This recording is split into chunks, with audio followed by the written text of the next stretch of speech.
Before we start, I'd like for everybody to take an opportunity to silence their cell phones.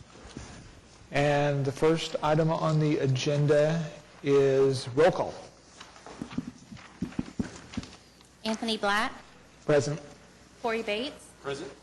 Gary Jones. Julie Kriegel. Deborah Richards. Mariana Sidor. Rosie Trujillo. You have a quorum. Thank you. Second item on the agenda is approval of the minutes. Minutes are in your packet.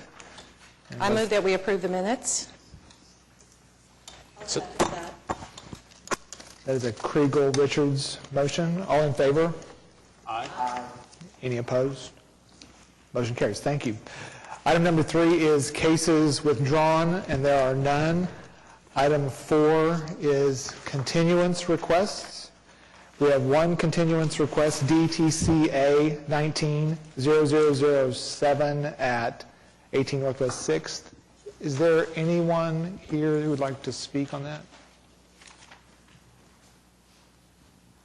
Do you want to briefly? Well, we had advised the applicant, since they were coming from out of town, that they did not need to show up, since they had already sent us their correspondence requesting that this be continued for some redesign of the project. Would anybody like to motion on it? I'll move to continue the case to the April 18th, 2019 meeting. I'll second that. That's a Bates-Richards motion. All in favor? Aye. Any opposed? Thank you. Item number 5 is the consent docket, and we have 2 items on the consent docket. Or do you want to briefly? Yeah, I was just going to briefly describe those. The first one, which is, I grabbed the wrong thing, which is located at 631 West California. Several of you saw when that came through in 2017. As you might recall, the building that was there kind of fell down one day in some big wind, and so this was a reconstruction project, 25-foot wide. They ran into an issue with the fire department, and so they had to add a fire stair. And that's why it's back before you. It's kind of atypical, and staff did not find any guidelines or regulations that were an issue with the proposed redesign on that one. On the second one, that was one that several of you saw about 2.5 years ago, and their certificate of approval expired. And since it had expired, they had to come back through for a whole new certificate of approval, and based on the size, it had to come back before you. There was administrative amendments made by staff during that process, and that's all included with what you see before you. We don't have any comments from the committee. I'll entertain a motion on the consent docket. I'll move to approve the consent docket. I'll second. The Bates-Richards motion. All in favor? Aye. Aye. Any opposed? Motion carries. Thank you. Thank you. So item 6 is cases for individual consideration. Item number 6A is DTCA 19-00001 at 14 Northwest 7th Street. Do you want to give us? Thank you. And I'll give a brief presentation, and then the applicant is here. I was looking for him because I had missed him. This is a request for a demolition on 7th Street. It's before you because the building is shown in the intensive level survey of this part of town as being contributing to a potential historic district along the railroad track. There has not been any movement in establishing that district at this time. As stated in the staff report, they provided us kind of a brief correspondence from us about the structural integrity of the building, and significant pictures that were provided to you, both internal that they provided, and there were some external ones as well as staff had added some. Staff is recommending that the case be continued or denial, as we said, which is a couple of options, because we felt the information was insufficient for us to make an informed decision on the structure. as far as the other criteria for demolition that we included in the packet. And the applicant is here. Larry is here that could address that. I don't know if you have questions for staff on this one. We haven't had a demo before the committee in a while. That has been in the intensive level survey. Does the committee have any questions for staff? Would the applicant like to speak? Hi, Larry Pickering, 422 Northwest 9th, representing the client. With the staff report of continuation or denial, we actually had submitted a building permit for a two-story building, commercial, that is on hold.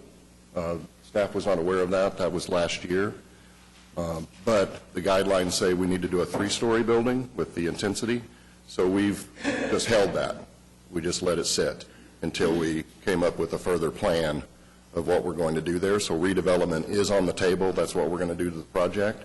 We had a structural engineer come and look at the building, and the cost associated with basically tearing down the masonry and rebuilding it, which was what we would need to do in the condition it is in, is not cost effective for us to do that, and nor would the structure support any other additional structure above it without inserting a structure within the structure, if you will, a steel superstructure, and just leaving the brick. So we felt like that was not cost effective for us to consider that in our project.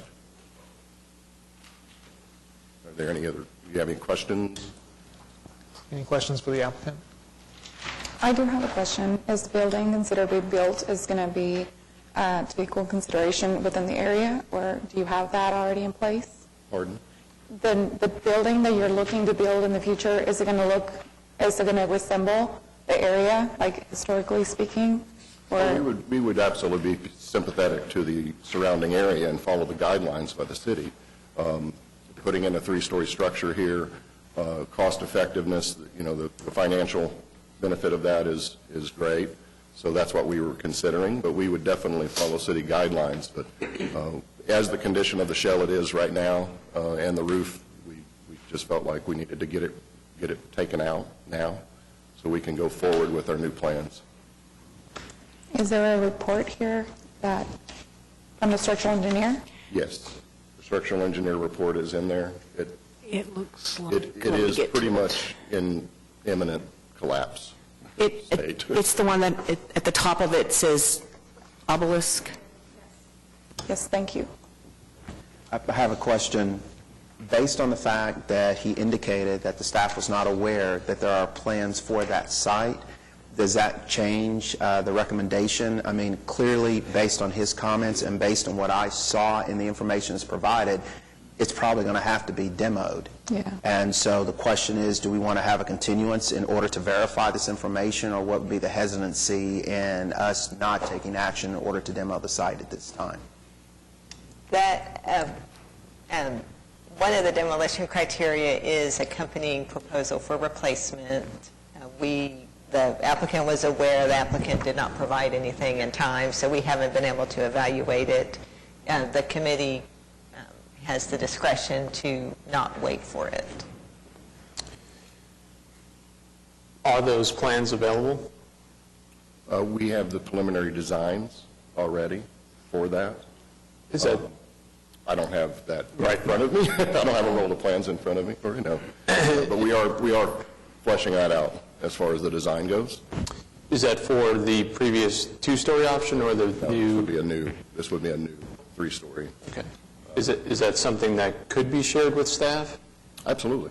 Yeah, we can start that process pretty quickly. I wasn't aware of that, and I had already previously submitted the permit for the other plans. So that's why we put that on hold and went ahead with the new design. Sure. So we could provide that on a condition of approval. In the event that those plans were provided to staff, would this be a project that would have potentially been done administratively, or would it have come before us either way? We probably would have brought it to you either way because it was on the intensive level survey. And this is a potential historic district that I don't think we've had anything submitted for demolition within the 4 years I've been here this time. So we would have definitely brought it before you, even though, it doesn't trip the square footage threshold, but it was shown to be a contributing historic structure. Mr. Pickering, could you give us kind of an idea of the timeline as far as when you could have development plans available, and when you think you would start that project? Sorry. We're in the process of that, and I think that can be a 30-day, 60-day kind of thing as far as our timeline goes. Again, we started the process and then, kind of carting the horse here, but.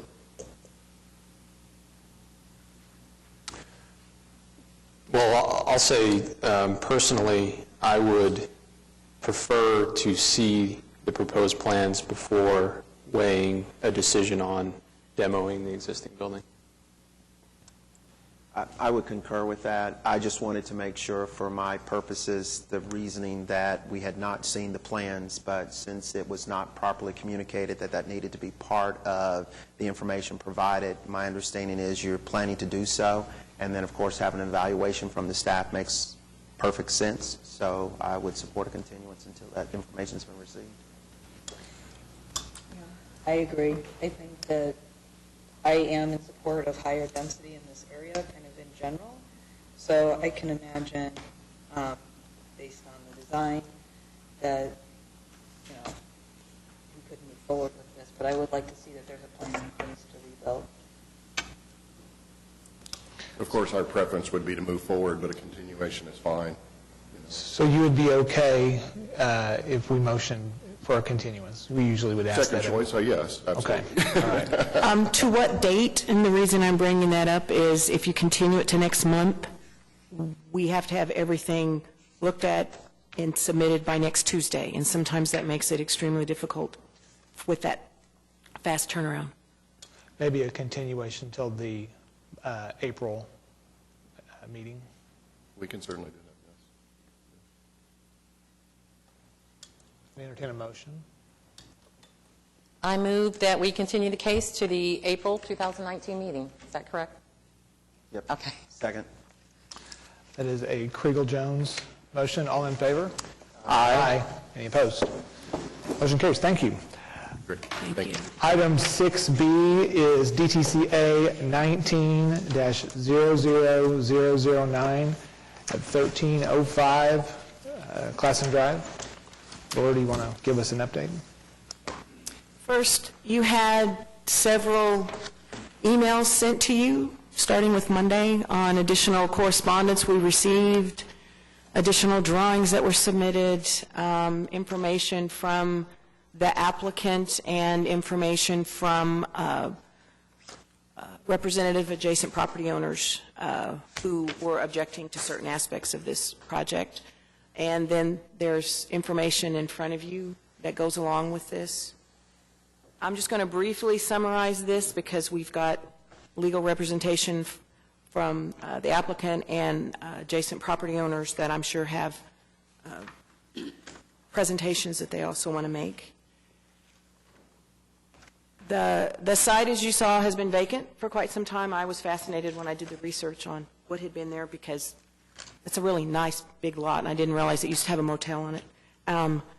Perfect location because the hotels. Well, so in the staff report, we went through both, any issues we had. Obviously, with the regulations, as you saw, there's an issue with the height of the proposed wall. I'm trying to get to.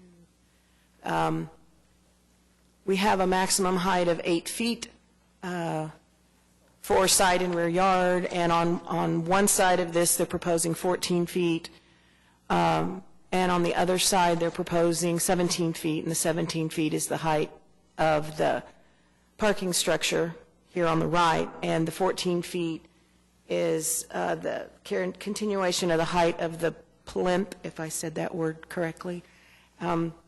And so they need a variance for that, since that is a regulation, and we included that information in your packet. And so that will have to go to the Board of Adjustment for that variance.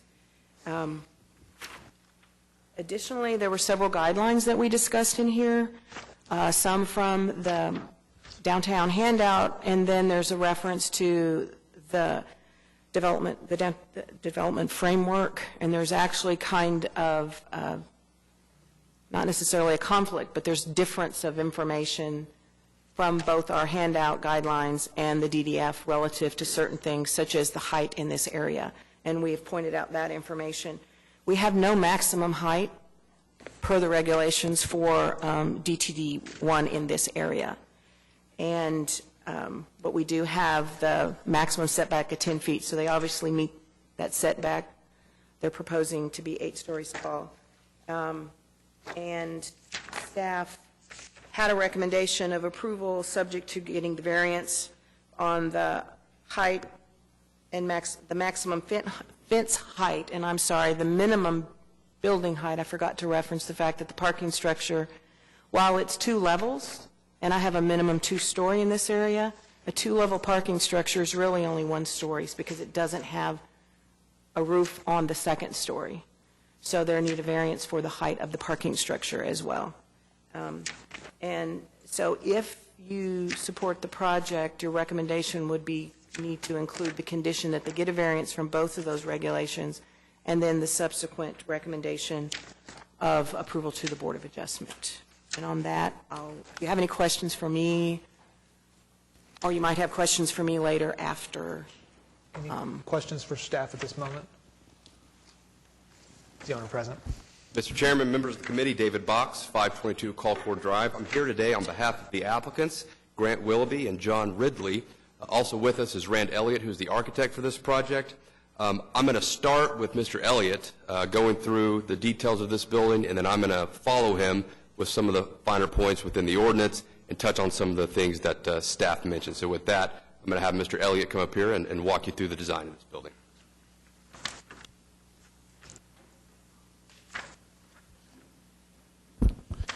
Good morning. Thanks for what you do to help make our city better and serving on this particular committee. I come here with great enthusiasm and excitement about this project today.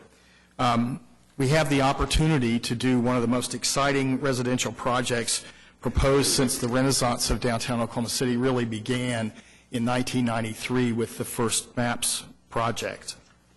I'd like to say thanks to Grant Willoughby and John Ridley for their vision for this project. It's a very exciting opportunity for our community. The Elliott is actually named for Grant Willoughby's grandparents. Their names were Ott and Bobby Elliott, and it's a particularly important project to represent those people that inspired him as a young person to be in the real estate business and to create and build great things. What's important about this building is that it would allow and encourage a continued growth and maturity in the Midtown area, one of downtown's most successful mixed-use neighborhoods. Joe Hodges, who is the regional president of St. Anthony Hospital, said in a letter of support the following. As the leader of an organization that has been in Midtown for over 125 years, we have a vested interest in creative and thoughtful development in our neighborhood. Therefore, I appreciate the opportunity to communicate my excitement in regards to the Elliott. This development is an outstanding opportunity for our neighborhood and Oklahoma City. Furthermore, as we recruit physicians and staff from across the country, this development would be a wonderful big city opportunity for these employees to live, work, and play in Midtown. I'm truly amazed at the renaissance that has occurred in Midtown since St. Anthony decided to stay in Midtown. The Elliott continues this renaissance with its creative design and architecture. I certainly hope that the DDRC will approve the Elliott and bring this new and exciting development to the neighborhood. Please let me know if you have any questions, and his phone number is here.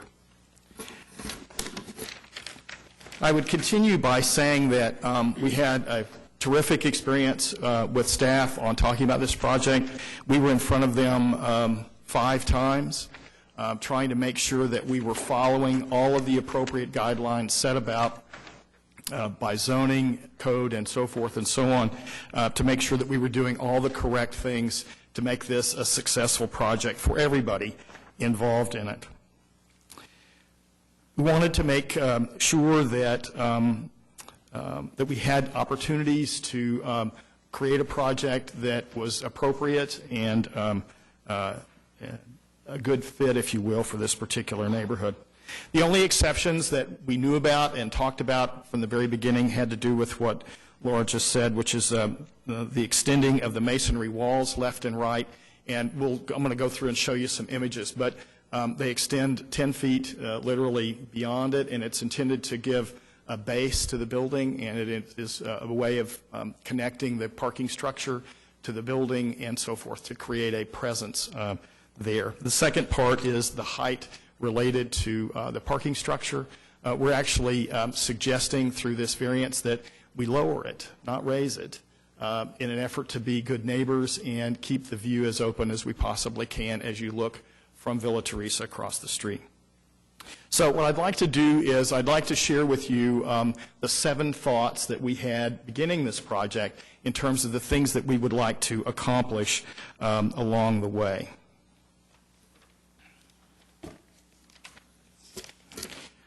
We always begin our projects by asking the question, what is the spirit of the architecture? What are we really trying to do here? How can we contribute to the neighborhood and this particular site to make something better than what is there to date? So we have these 7 thoughts, and it'll give you an outline, and then we'll go through images. We have been mindful and respectful of the neighborhood context and following city guidelines. The second thing, we've been thoughtful about the use of proper materials and scale to respect the existing conditions and recognize the future of the site. Number 3, we have basically created a series of new views. I mean, we've done some drone footage. It's amazing what you can see when you're up even just a few stories to the surrounding areas, which is really important. We all know that the sun rises in the east and sets in the west, and we've literally designed a building that will have different experiences all through the day because of its position and how the sun enters the individual living units themselves. Each space will have a unique view. From this building, you'll be able to see certainly downtown, the state capitol, Heritage Hills, the Oklahoma River, Lake Overholser, Lake Hefner, and, of course, Oklahoma's amazing horizon. Number 4 is parking, disguising the parking as much as we possibly could. We all know what that's like. We're fortunate to have a developer who realizes that there are better solutions than just a surface parking lot, and so our idea was to create a parking structure that basically blended into the building. Was not surface parking, was actually an opportunity to take the parking experience and make it better, and that's what we're proposing today. We have a series of outdoor rooms around the building within the site itself that create some marvelous outdoor spaces for those people that will be living in this particular location and gathering in and around the neighborhood. Number 6, I'm going to tell you something you already know, but balconies don't work in Oklahoma. It's a phenomenon. And if you look into this a little bit, you realize that the average wind speed in Oklahoma City is 13.5 miles per hour, 365 days a year, with 300 sun days. I think it would be fair to say that most of us are looking for a place to deal with that reality. I mean, especially if you were to put an open balcony 5 stories up, it is virtually unusable. And so we've created what we call a series of skyboxes, and it's basically a balcony that's enclosed that allows you to have the benefit of feeling like you're outdoors with some capability for window control, if you will, that will make the experience far better. As far as we know, this has not been done, certainly in Oklahoma City, before. The last item I would just mention is that we purposely did an architectural concept that includes this notion and empathy to the historic neighborhood in and around this particular project. And what we've done is we've created a building mass that has two parts. It has one part that has it's a historical reference, and the other part has a modern reference. And we've done that on purpose. The modern reference faces downtown and acknowledges that future and that excitement from the core. The historic side of it, with its antique brick, is really there to feel like it kind of belongs in the neighborhood. And that's really what our intention has been all along. And what we believe is that over a period of time, this building, along with other buildings that will be coming in the future, will endure and continue to make this neighborhood very rich. So what I'd like to do, Scott's going to help, I think, on looking at images, and so I'm going to just go through these and point out a few things. Obviously, an aerial site plan that you're looking at right now, obviously you can see that it's a 45-degree angle heading towards downtown, and if you think about the position of the building, you'll see in a moment this relationship. Oh, okay, thank you. All right, that button right there. Oh, very good. Oh, I don't want to get anybody in the eye here. Okay, so we're looking at this location in this area. This is Classen Drive, and of course the core is here. So the building form is rotated slightly on the site so that the modern side, if you will, basically faces downtown, which is this position here. This is the historic reference on this side. Next. Gives you a real good sense of how it works on the site. We're pushed out to this position along the street. This is Classen Drive, landscaping here, parking in this particular area of the building here. This is the two forms. And the reason we wanted to break this up into two forms is that it really helps us deal with the scale. Had this been one giant pile of bricks, it would have been sort of overwhelming in the neighborhood, and we felt like this really helped change the scale. You see on the edge of the site the outdoor spaces that are all around here that provide a unique experience for those people living in the building. Next.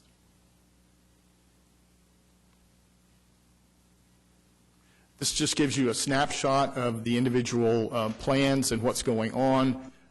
It ranges from 6 units per floor to a penthouse on the upper level to 4 units per floor. And so it's a very flexible plan. It allows great views and will be a testament to a great neighborhood that allows flexibility and opportunity for people. You can actually pick where you would like to live within the building, whether you'd like to live in the modern side or whether you'd like to be in the historic side, and that's been proven to be very successful. Next. This is obviously an aerial view. Classen Drive is right here. This is Villa Teresa on this side, some of the adjacent property, and you can again see its position on the site itself. And you can see that it's oriented, the site is oriented towards downtown. This is the center line of the Devon Tower if you were going to project it to the downtown core. Next. A view obviously from the front door of Villa Teresa looking across at the building itself. What we talked about earlier, the plinth that Laura described, is this structural element that goes across right here. It's really intended to create a base and a sense of continuity. This is the parking structure right here. It has an enclosed connection that is conditioned that takes you into the lobby of the main building here and continues on.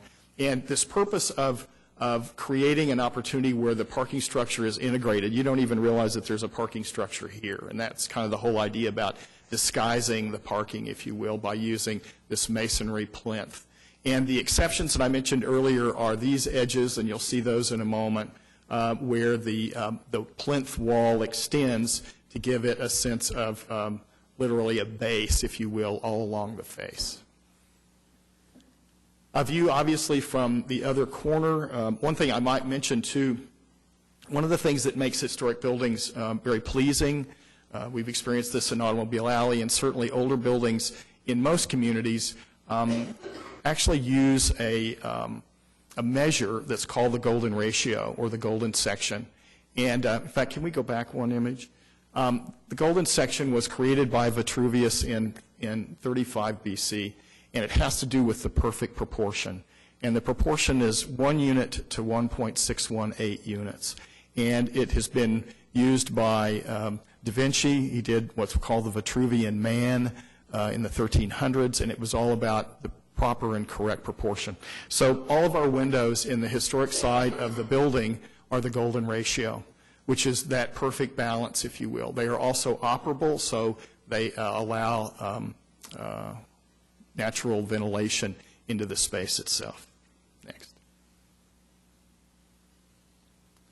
Just from another view, you can see that on both sides of the building, our skyboxes are these little pop-outs right here that allow the tenants to actually sort of step outside, if you will, and enjoy that experience that you would have with a balcony without the wind and the sun. Next. Oh, I'm sorry, go back. I apologize. I can illustrate one of the points on the corner. And this is the position we're talking about. This space right here, even though it's a little bit confusing because of the perspective, this is the 8-foot-high wall that goes around for privacy. This is that transition. And you can see that basically this allows the plinth, which is the parking structure, to be completely integrated into the building, and it comes to here for its termination point as opposed to stepping back and being an unnatural ending point, if you will. Okay? We're obviously around, in essence, kind of on the south side of the building. You can see the historic reference side and the modern side. Balconies here looking towards downtown. Next. Yeah. We're just rotating around. This is the side that is perpendicular to the Devon Tower. You can see the profuse amount of landscaping in the space itself around the building. Next.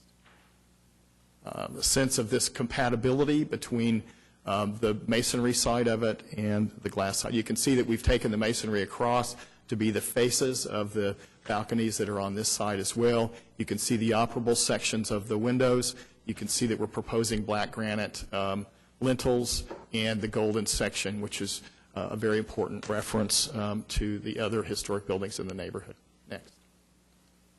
A view of this, we've referred to the building concept as a lantern for the neighborhood.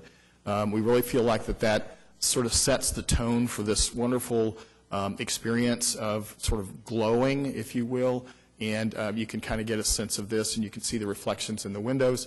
You can also see the skyboxes, which are these elements right here that go down through and are in several positions along, in essence, the west side of the building. Okay? Again, a twilight view of how the building will look and feel. Next. We've been particularly interested in the notion of walkability. We're within just a few blocks of the trolley and kind of the core of Midtown at 10th Street. And so we were inspired by a wonderful place that is in Lake Aluma called Daffodilia. And I don't know how many of you have ever been there before, but it's a marvelous place, and it's an owner who had planted acres of daffodils. And so we thought, what better thing could we do along Classen Drive to be a good neighbor, and that is to plant tulips. And we don't know whether it'll be 5,000 tulips or 10,000 tulips or what it will be, but we can imagine this wonderful sort of spring coming alive for the neighborhood. We'd be planting additional trees, as that is the case here, and you see the structure of the parking here. It has glass windows in it, just like the rest of the building, in an effort to make it seem more like a building, less like a parking structure. And you can see how the plinth continues down this way. Next. Has sort of a New York City quality to it. If you've been there, you know that these wonderful little stoops or entry points are really important, and they give you a change in scale. We're likely to do a cool wrought iron gate or something like that. You go into this space, you can buzz in. The lobby, the main lobby for the building, is in this particular location on the ground level. We've got a canopy that covers this location, obviously the address and the name. Next. This is one example of one of the outdoor rooms in the loggia. The loggia is that element that connects the parking structure on the left to the lobby on the right. Again, wonderful outdoor spaces. This will be available to those people that live in this particular building. Next. Another snapshot of the outdoor spaces. The wall is there for privacy, but it's also there for wind control. Again, kind of the point that we all have to live with every day in this situation. We've also used hedges for privacy for the individual units on the ground level. Next. We think that this will be a flower garden or a vegetable garden. So this is obviously a flat elevation that begins to show. Here you can see the plinth, if you will, going across and how it forms the base to tie both of the structures together in a very simple way. There's the the garage door that would open and close, and then you can see the doors themselves or the windows themselves that enclose that. One of the things that was brought up in early conversation was how are we going to handle trash, and the way we're going to do that, the trash will actually live inside the parking area, and what will happen is that the trash will be in a container, and we're having a custom container made, and the trash pickup people will actually drive into this space, pick up the trash in a container where the trash is invisible, and exit. And so every week, or whatever frequency seems appropriate, the trash transaction will be invisible to those in the neighborhood. Next. Again, just another view of the building. This is basically kind of the southwest elevation. The northwest elevation, if you will, this is the historic side, what we're calling the historic side, or the classic side of the building. You can see what we've suggested are the skyboxes, which are these elements here for each one of the individual units. And you can see just this beautiful repetition of lovely proportioned windows. Next. Obviously, the side that faces downtown and wonderful balconies here on the edge, and the street, of course, Glasson Drive is right over here. Okay? These are some examples we thought might be helpful that we were asked to clarify this a little bit. The images on the right are an example of 125-year-old masonry, and the proposal was to literally connect, if you will, the history of the neighborhood and being respectful of what's going on by using a product or material that we felt like seemed appropriate. And so this is the proposal. This is just one example of what could be done. And then we were asked to clarify how the parking garage entry door would work, and also the shade canopies on the upper level. Next. I think that's all of the slides, and I'm happy and excited to answer any questions that you might have. Are there any questions for the applicant?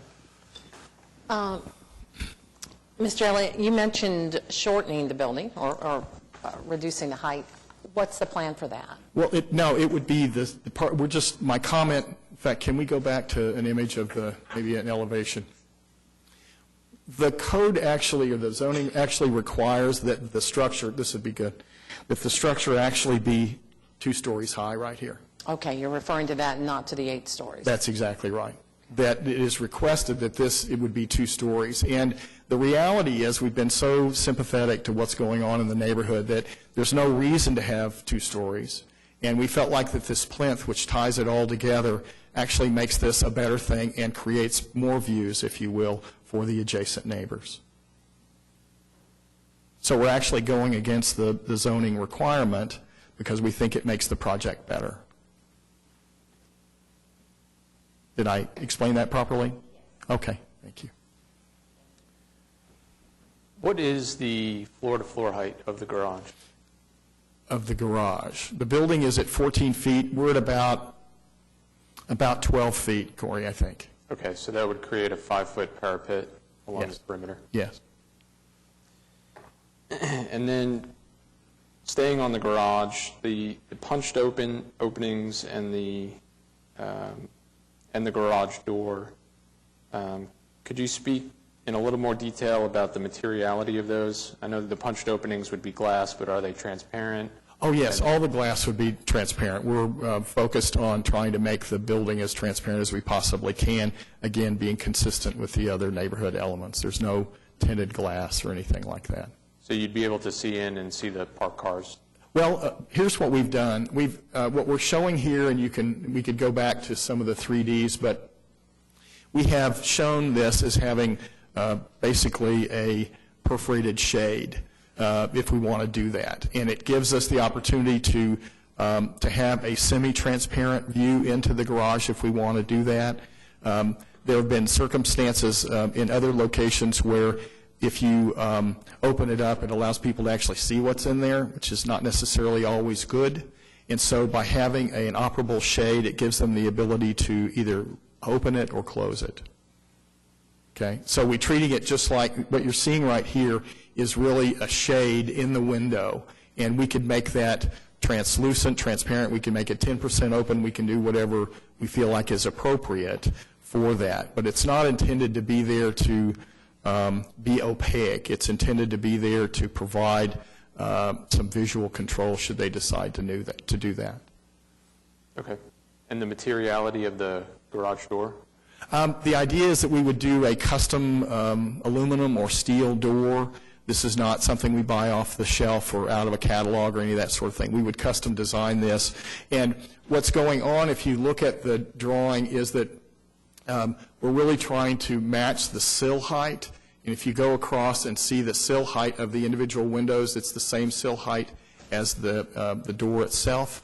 And one of the things that we have here is we imagined it having glass or polycarbonate in this location so that you can actually see someone on the other side coming and going, because it's two-way, obviously, and so you'd have the ability to see oncoming traffic whether you're leaving or entering.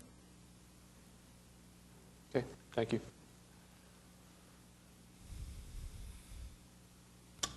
I don't have an objection to the continuance of the plinth wall, seeing that it's basically part of the building that extends further to continue the plinth. I do want to see that there's as much kind of activity on the ground floor as possible. I guess that's not one of the main requirements for this zone, but just thinking about bringing activity to the street and kind of life to the street. I understand it's fully residential, so it's sort of hard to do that when there's no commercial involved, but in your response to Corey about the windows there, that I agree that it's important to have depth so that it's not fully opaque, those windows. And then, you know, those shades, if they can kind of be as sort of fun, maybe patterned or something, might be interesting just to bring a little bit more engagement as you're walking by. And I would also think about, I guess this isn't really even, you know,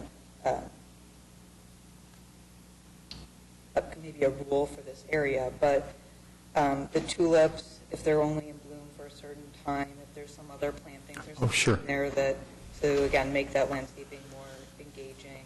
Absolutely. We would do that just as a matter of course. You don't want it to be dead half of the year and alive for only a few weeks or whatever. We wouldn't do that. This is just an example to provide you an understanding about the commitment to do something really good. So we would by far and away do a great landscape project here. And I just wanted to point out, as the landscaping is not part of what we're considering today. Yeah. We referenced it's going to be later. So so that we don't get too, pardon? They're going to bring back the landscape. The landscaping will be brought back. Oh, okay, it will be. Because I raised some questions similar to what you just said, and it's like, well, we can address the landscaping later. Okay. And so we referenced that toward the beginning of the staff report. Okay. And as far as the windows in the parking structure, I mean, we're happy to hear your recommendations or thoughts about what that might be, whether it's a level of transparency or a design detail or something. I mean, we're open to those thoughts. So with respect to the clear glass on the modern portion of the building, right. No tint, but some sort of reflective for with respect to solar heat gain. Is there going to be any study done? Because I'm guessing that you're going to go to a ultra clear, but your coating is going to reflect heat. Well, it would have a low E rating. It would be high performance glass and glazing, and we would have solar shades in each of those. It's one of the reasons why, for reference, one of the reasons why the glass side is facing east and not facing west is because we have a whole lot less heat gain. It also relates to downtown, and so that was the two very important things that we felt like helped us position that part of the building. And I agree with the orientation towards downtown. I'm mainly curious about, is there going to be any study done with respect to reflected heat onto adjacent properties? If you have this as a very clear structure, then the heat's going to go someplace. Right. If you think about its orientation for just a moment, the ideal orientation in Oklahoma, if you can get it, is southeast. You know, it's one of those kinds of things that when, you know, the sun and the heat begins to rise as the sun comes up in the east or in the northeast, and as it moves across the horizon, starting at noon or something is when the heat begins to build. And so we purposely chose to put this, if you will, on that east side so that there's less of that going on. And the masonry, or the mass, is on the hot side, if you will, which is the western elevation. I hope I answered the question, Tony. So it is being looked at with respect to how the building is going to perform with... Oh, absolutely. I mean, we're doing early studies with energy consumption and all those kinds of things to make sure that we have the right solution here. I mean, it's partly why the balconies are on the end, is that it doesn't require us to get into the south-facing sun and so forth, which is this corner right here. So I think we've tried to take as much into consideration as we possibly can based on the orientation of the site. Thank you. If I heard correctly, there will be window shades inside the spaces? Oh, yes. Will those be manual or motorized? It's not been determined yet which way we would do that. Do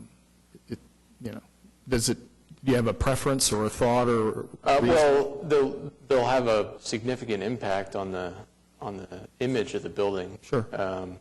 Certainly, if they're manual shades, you'll most likely end up with a condition similar to Devon Tower, where you've got a random array of deployment of those shades and a patterning that is maybe not represented in here. What I would tell you that we would do, Corey, is that we typically do a two-sided shade. The outside, which faces out, is dark. It could be bronze or black or something like that, and the inside is white. And what that does is it allows you to not see so much of that, but by having a two-sided shade, the dark is what reads through the glass, and so there's a whole lot less of that checkerboard kind of quality that goes on when you do that. And it gives you a neutral color, and there's other things besides white, but it gives you a neutral color inside the space itself. I do think that would help address the visual aspect of it. That certainly will bring more heat into the space, as that black side will absorb that heat and radiate into the unit. Right. Okay. Yeah, we're engineering it to be able to accommodate. It's sort of like which way do you go? I mean, if we were to do a white shade that faces out, then you really do have the checkerboard quality, and so you try to balance all those things out. Other questions? If there aren't any other questions of the applicant, if there are, and if the applicant doesn't have anything further to...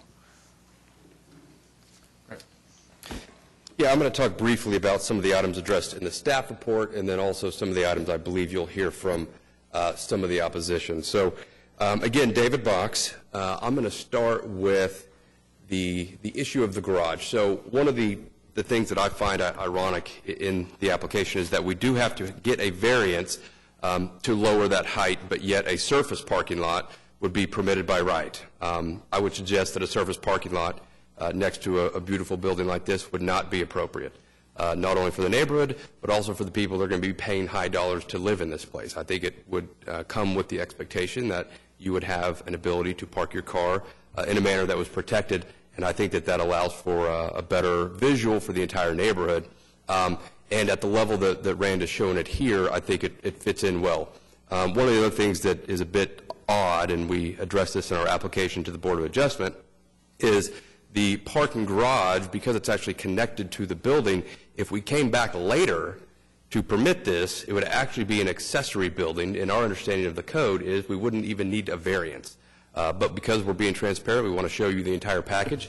We do have to have a variance at this point. So All that said, I do believe that we will be able to meet the statutory conditions necessary for a variance, and we believe that the variance does allow us to achieve a more desirable building. In our conversations with the opposition, one of the concerns that was raised consistently was height, the height of our building. As staff mentioned, there is no maximum height in this area, but there is a reference in your staff report as well as the letter submitted by one of the protesters to the downtown framework. So I think it's important to understand the difference in how the framework interacts with a development and how the ordinance interacts with the development. I'll cue your city attorney to agree or disagree with me, but the downtown framework is nothing but a guideline. In fact, if you look at the first page, under the design standards first guidelines, it says, and I quote, "The downtown development framework establishes a series of urban design guidelines." Guidelines was such an important word that it's actually in a different color and in bigger font.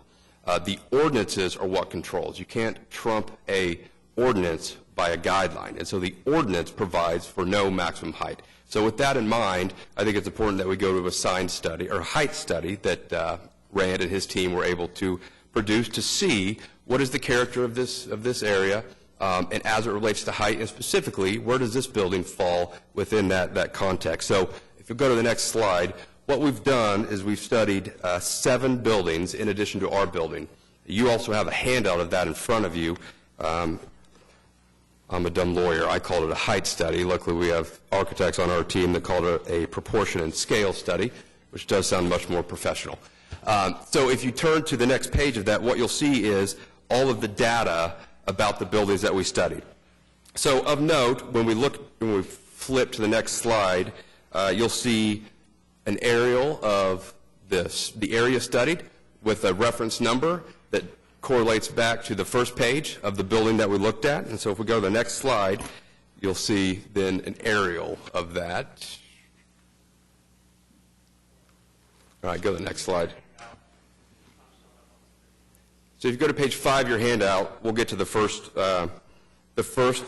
slide, and that is a depiction, there it is, a depiction of our building. This is, again, 8-story. Let's move to the next slide.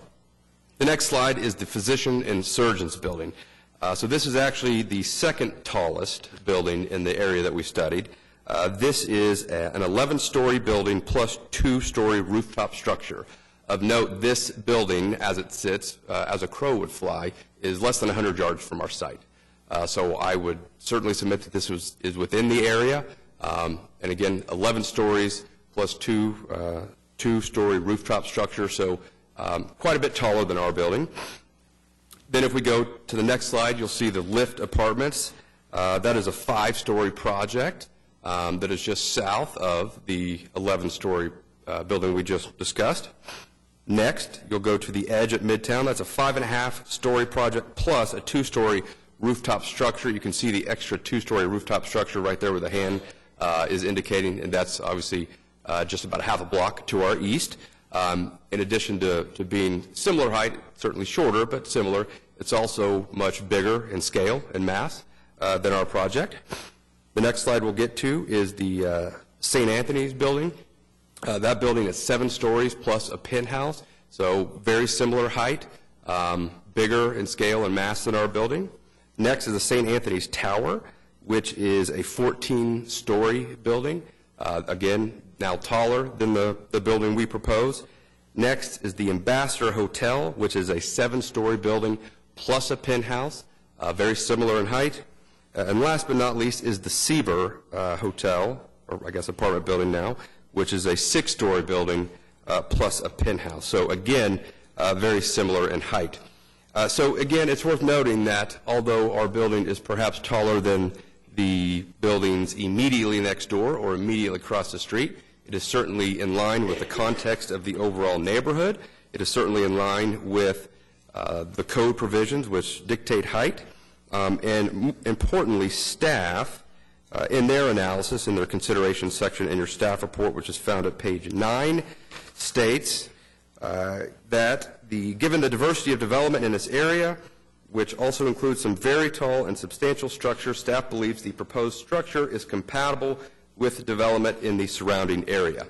So we believe the height to be directly in line with what the code allows for, with what the neighborhood has been built as, both historic and new structures. So we would submit that our height is certainly appropriate in what I think our city is hoping to achieve. One of the other themes that came across in meeting with people that had questions was why we didn't set our building back. If you could go to the slide with the flowers. One of the reasons we didn't set the building back, perhaps the main reason, is in our first meeting with staff, it was clear that they desired for us to put the building at the building line. That's what the code requires. In order to set the building back, it would be out of character with what the code asks for and what new urban development has seen in all of our downtown. It is worth noting that when you look at this image, the building appears to be set back because the right-of-way along Classen Drive is actually exceptionally large. It's 100 feet. And so by setting the building at the right-of-way, it actually gives the appearance that we have set it back because of the width and depth of that right-of-way along Classen Drive. So we do believe that our setback being at the property line is consistent with the code and consistent with what, again, the city is desiring for new urban developments. I want to talk briefly about the fence variance. If you go to the slide.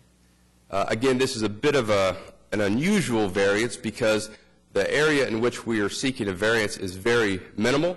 Yeah, put the hand. So where it is actually attached to the building is not considered fence, so no variance is needed there.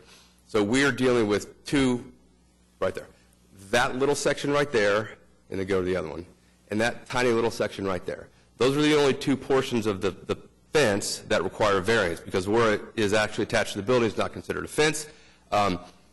We would submit that by giving us the variance, it allows for the continuation of that line, allows for a much more attractive building than dropping it down to the 8 feet and creating almost like a wing-like effect on the building. We believe that that continuation of that line provides for a much more attractive building. Rand addressed the trash. That was another concern raised by the opposition. What they've been able to do is contract with a company that will be able to make sure that, like other buildings that have had problems downtown where dumpsters are rolled out into the street and perhaps sit there for an hour or two or more, and that becomes a visual blight and problems for the neighbors, they have contracted with a company that will be able to have all of this happen within the garage so that you don't have to have that scenario where dumpsters are sat out within the public right-of-way waiting for a truck to come get it. The other thing that was addressed in our meetings with the opposition was a line of sight.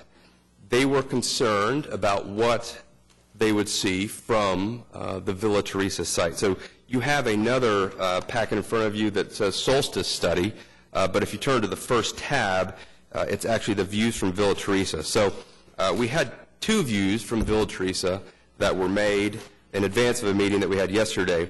At the time of our meeting, they wanted an additional view from the hotel piece of the Villa Teresa project, and so Rand and his team were able to get another view, and those are what you'll see as you flip through, views from Villa Teresa, what somebody at that site might view. They're more straight on. That's what they desired. So we believe that the views from Villa Teresa are not going to create any sort of visual impact that would be negative in nature.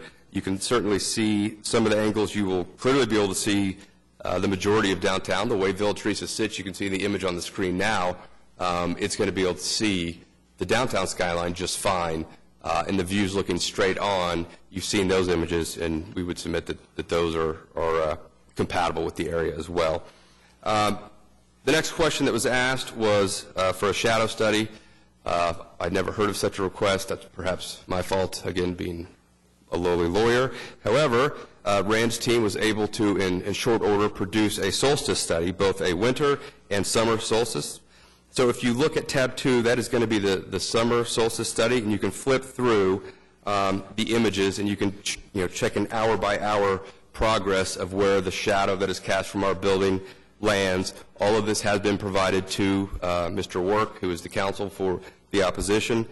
Tab 3 then gets into the winter solstice, and again, you'll see how the shadows are cast in that wintertime image on an hour-by-hour basis. So I want to close briefly by discussing why I think this project is important. I was born and raised in Oklahoma City. I live in a very different city now than what I grew up in. The idea that we have people wanting to live downtown, I think, is amazing. My wife and kids and I live in Heritage Hills on 15th Street, just blocks from this. If you would have told me that I was going to do that when I was younger, I would have said no way. And so I think this is the exact type of project that our city needs, that our city should be encouraging. We have plenty of for-rent units throughout downtown. I think the one thing missing is a high-end for-owned condo project such as this. We have multiple support letters in your packet, but one that I wanted to read that came in this morning was from Richard McCowan. I'm sure everybody knows who Richard is. He's a developer downtown. He's been involved in multiple condo projects as well as apartment projects, and he asked that I read this into the record because he is actually in Vegas at the Builder Show right now. David, I'm out of town at the National Builder Show, but I wanted to send you a quick email that you could read today at the DDRC hearing. As a fellow developer, I have to be in favor of projects like this. We need more people living downtown, and we certainly need more opportunities for people to own condominiums. I also love that this building achieves higher densities than we've been able to accomplish on other sites. We all just finished reading Jeff Speck's 101 Rules for Walkability. If we want to create a great walkable city, we're going to have to get higher densities and taller buildings. I applaud any developer willing to create a high-end comparable such as this that raises the overall value of the market. I look forward to touring this project when it's completed. So I think it's important that we allow the progress of the city to continue forward. This is a wonderful infill site. It's right in line with what the code requires. It's right in line with what I think the overall intent of the downtown framework is seeking to do, to achieve the density that we need to continue the progress and to continue to get the things that people who live downtown and work downtown want to see in terms of restaurants and retail and things like that. It's projects like this that need to be approved to be able to be built to allow that to happen. So in closing, we would agree with staff's recommendation for approval. We'd be happy to answer any additional questions you might have, and we would urge you to support this project. Thank you. There are questions for the applicant? My bigger consideration is the big wall next to the sidewalk, because all the buildings that you reference is more open, have more windows, is more transparent walls. Which wall are you referring to? The northeast, that one. So the highest make the streets more unsafe. So I'm going to let Rand address any design related. So to me, You're concerned about security? Security for the pedestrians. Okay, security for pedestrians. Okay, so if we could do an image that shows that elevation, that probably is a good place to begin. When I think about security going along the street, maybe the tulips shot would be helpful. You don't have the ability, in order to be hiding or something along Classen Drive, you would have to be behind the wall, right? And so you can't get behind the wall unless you are a resident. Yes, but in the street. In the street, the highest is too high. So you don't have really transparency, and all the shadows that you see, especially in the corner with the glasses, the glass tower is more shapy.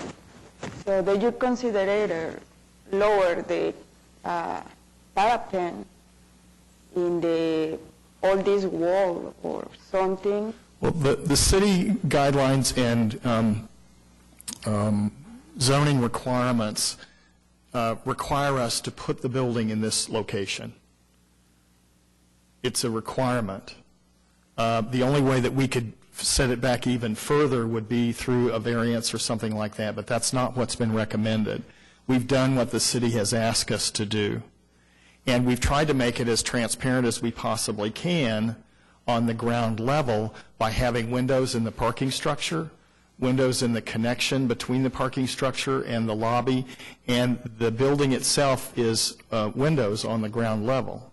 And so it is not an opaque thing. There will be people living in those spaces and interacting in those spaces. Maria, I think what you might be alluding to is eyes on the street, and that does come up on residential projects because there are residences on the ground floor.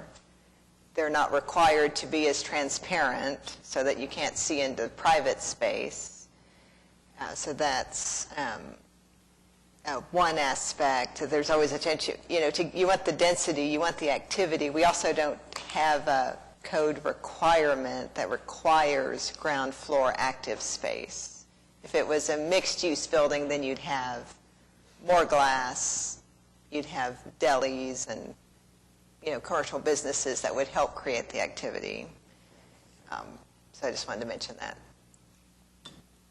I have a question about the comparable buildings, I guess, for Mr. Box. I spent a lot of time yesterday driving around Midtown just to really get a feel for the buildings you list, and I kind of I disagree with you as far as these being comparable buildings. And let's start with St. Anthony's. That is St. Anthony's Hospital Campus. That has a unique and specialized use, and it's unreasonable to expect a hospital campus not to have some taller buildings.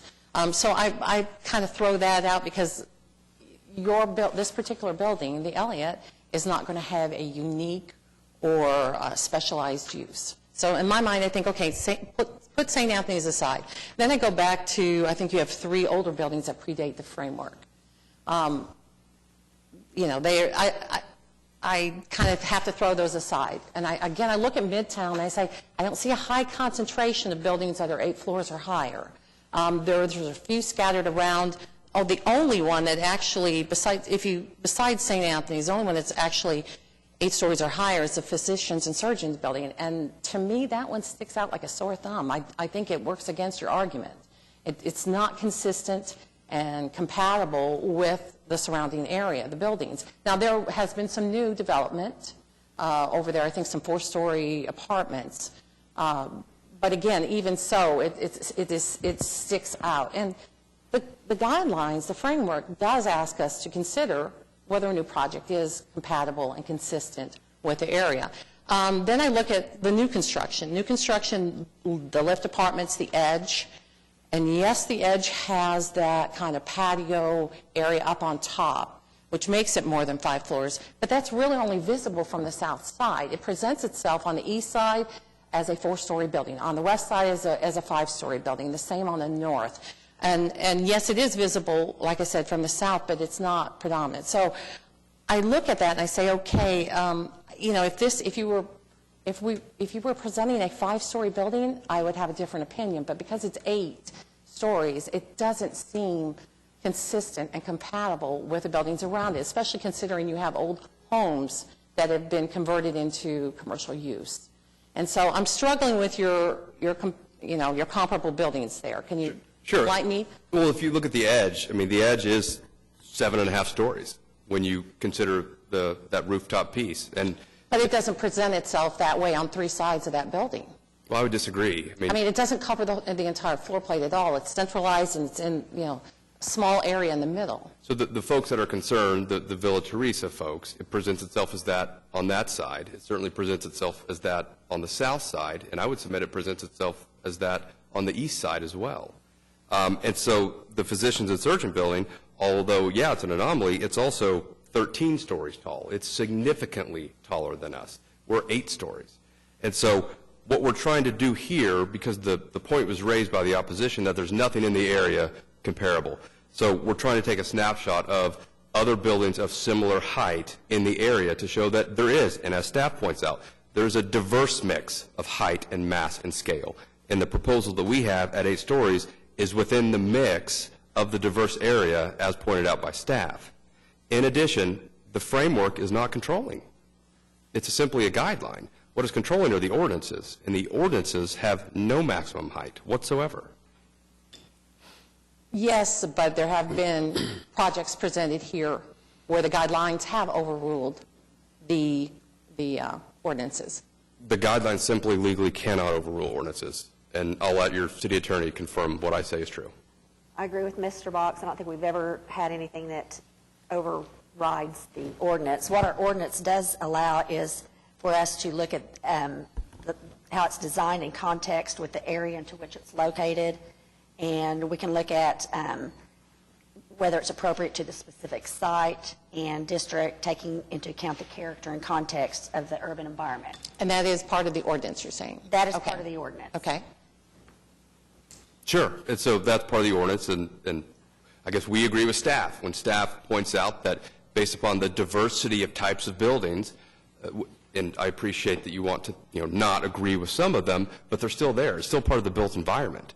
And so within the diversity of heights, our building is within that context. Right, and if there was a greater concentration of buildings of that height there, instead of spread out so far, I could probably buy into this a little bit more. Again, if you were presenting something that's 5 stories, then this would be a different discussion. I would have a different opinion. But 8 stories, I think, is going to stick out quite a bit and not look appropriate for that area. There's just a few that you're highlighting here.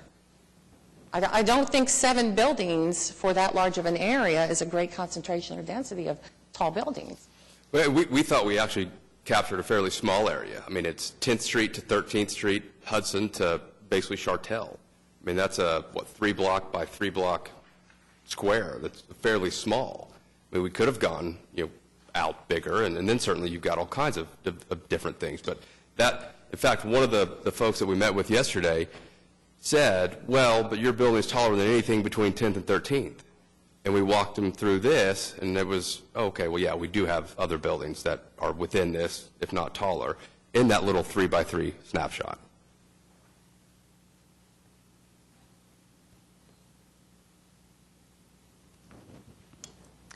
If there aren't any other questions for the applicant, I believe we have individuals in the audience who would like to speak to this.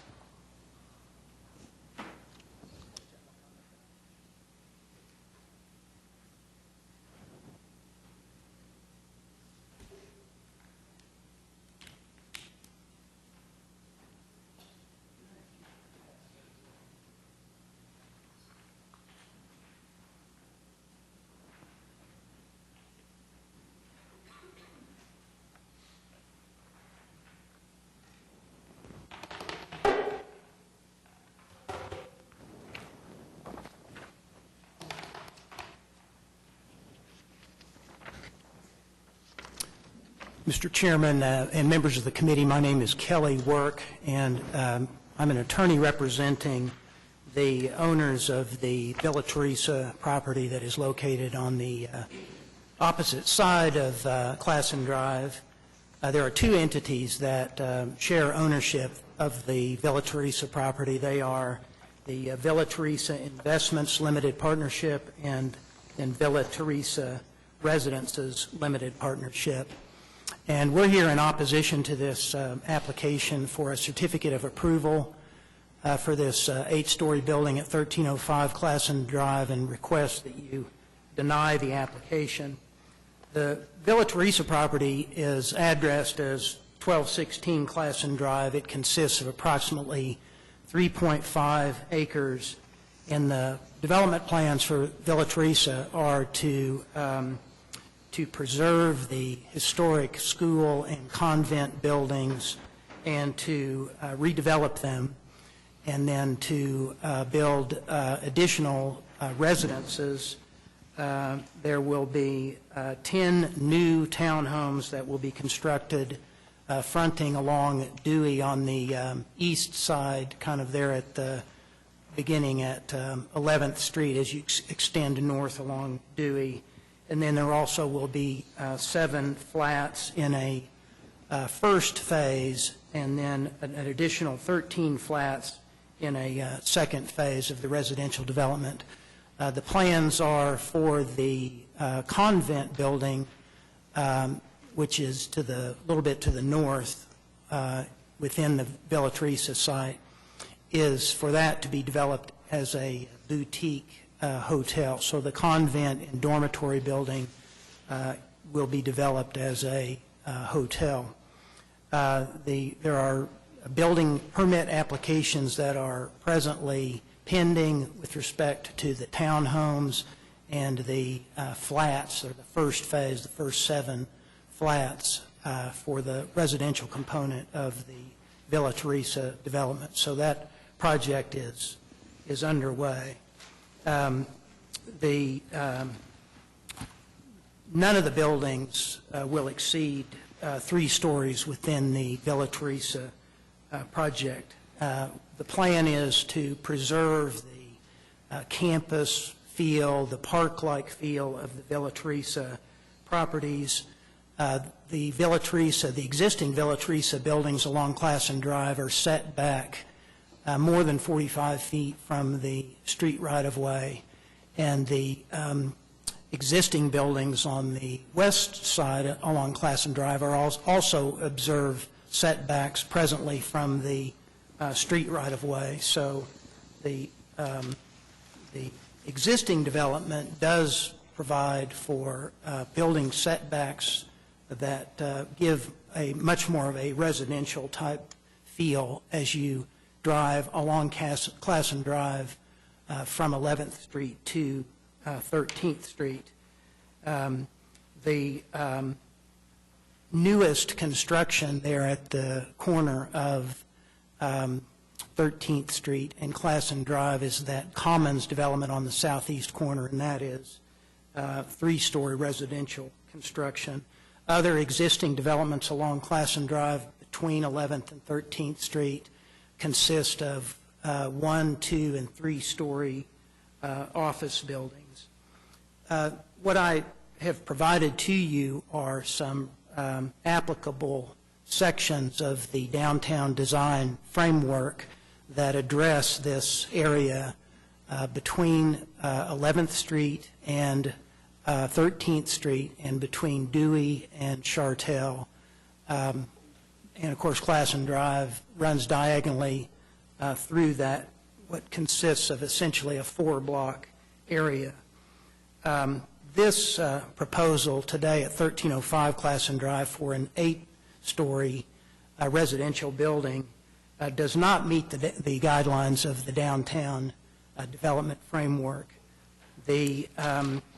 Under the framework, this 4-block area that I described, and that's shown, and I've highlighted it on both the pages 9 and 18 that I provided you with copies of, and then attached to page 9 is the table that shows the uses that are contemplated as compatible within the particular typology or category for each area within the downtown district. And this area is between 11th and 13th again, and Dewey and Chartel is designated for general urban, and that's what you see on page 9 from the development framework, which you have in front of you. Then it is also classified, and this appears on page 18, where is the future development plan is set out under the framework.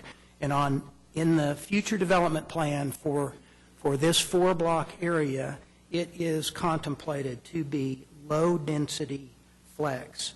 And in the low-density flex area, and that's also specified or set out on page 19, which is attached to behind page 18. In the low-density flex area, development can flex between residential or commercial with a target density of 2 to 3 stories. So the downtown framework plan contemplates within this 4-block area between 11th and 13th and between Dewey and Chartel that it will be low density and that the target density is 2 to 3 stories. And of course, that's what exists now today within that 4-block low-density flex area. Within the general urban area, which we're also in, it contemplates that, talks about what are the uses that are compatible, and this appears on page 17, which is included with the handout that I passed around. It talks about the compatible use with respect to residential is multifamily walk-up 2 to 4 stories. So in the general urban category, mid-rise of 6+ stories and high-rise of 15+ stories and multifamily with structured parking are not considered compatible within the general urban category, which applies to this 4-block area. And I wanted to mention, Mr. Box made reference both to the edge, and there's been some discussion about the edge, which is at 13th and Walker, of course, extending west to Dewey. And then also, he made reference to the lift, which is at 10th and Chartel there on the northwest corner. And both of those are designated under the downtown design framework for high-density residential. So the framework contemplates that those heavily high-density multifamily uses are appropriate at those locations. We don't have the same designation for this 4-block area between 11th and 13th west of Dewey.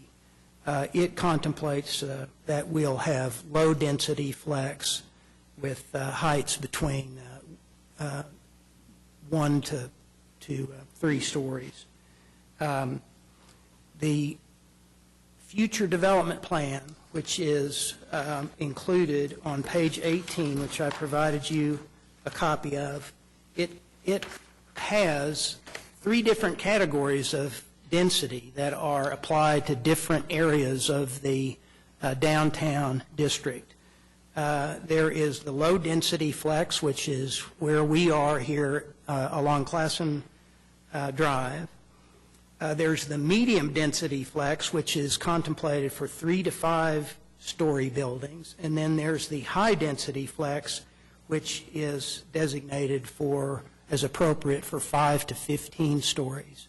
So we're at the lowest level of density under the plan for this particular location along Classen Drive, and that is what is planned is 2 to 3 stories that can flex between commercial or residential.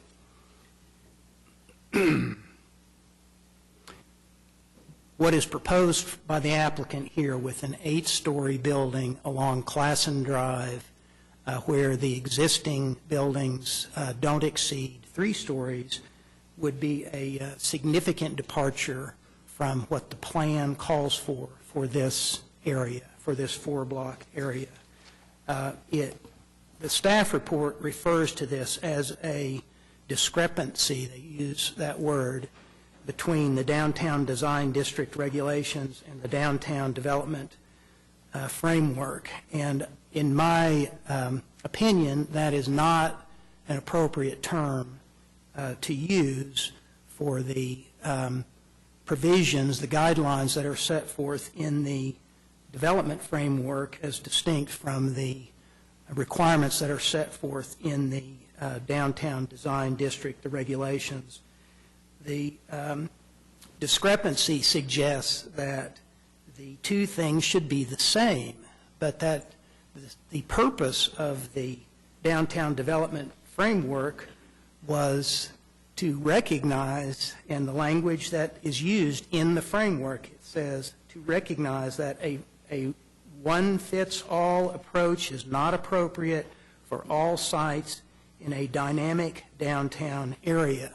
So in 2015, after a lot of work and including from the city of Oklahoma City and the planning department and from the Alliance for Economic Development, from the Chamber of Commerce, from Downtown Now, from other organizations, this framework was put in place to have a plan in mind so that there would be some guidelines that would be provided to this committee, to the Downtown Design Review Committee, when new projects are proposed to be built within the downtown area.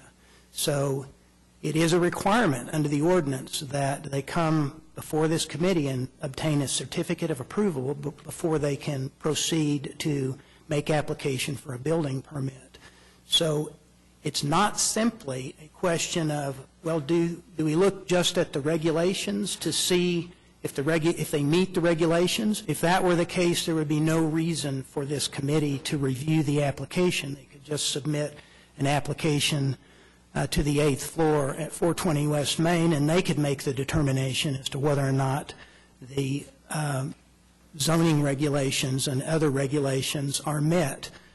The requirement has been put in place that this committee review any applications that are within the downtown area for new development, and that the downtown development framework be used and applied, those guidelines, to consider whether or not a particular project is appropriate and compatible with what the guidelines provide. In other words, the two things are to be used together, both the district guidelines, both the district regulations and the downtown development framework guidelines, to provide you all with some direction and guidelines as you make your decisions for applications that come before you.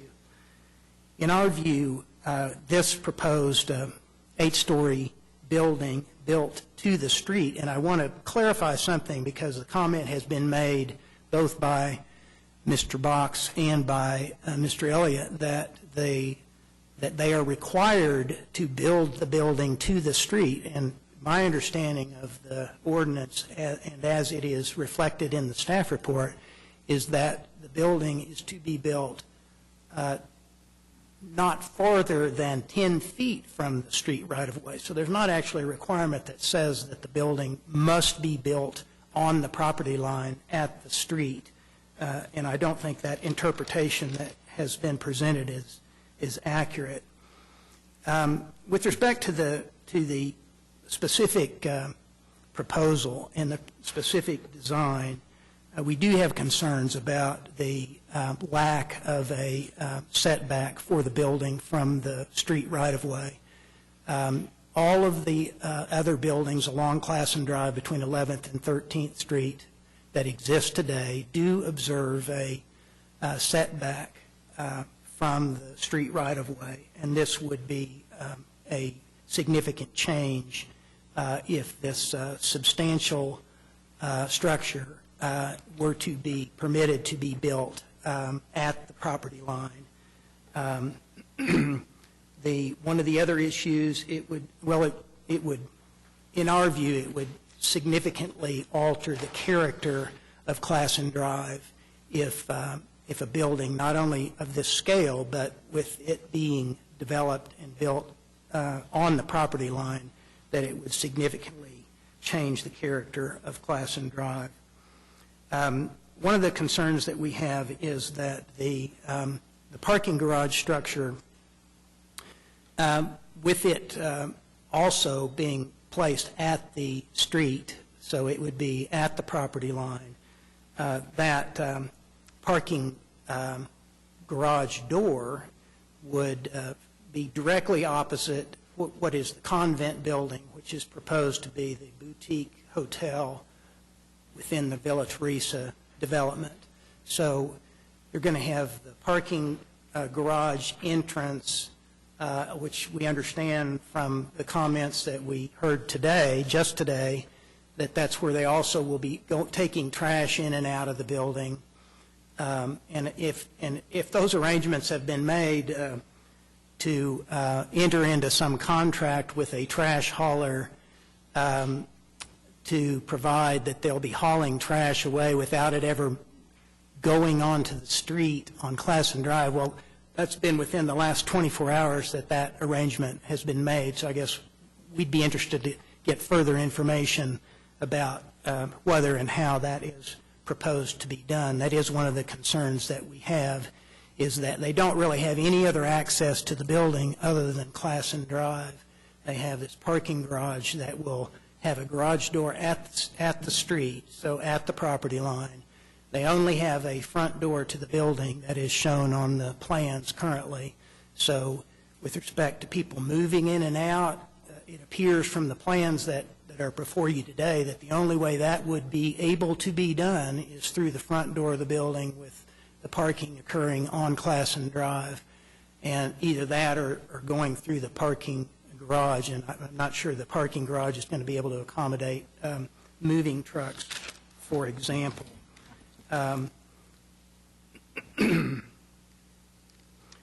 We have concerns as well about they're showing the second floor of the parking garage as to be without a roof, and so they're proposing apparently fabric canopies, and we're concerned about the aesthetics of those and how those may appear from the view along Classen Drive, since they're not planning apparently to have the parking garage to be fully enclosed.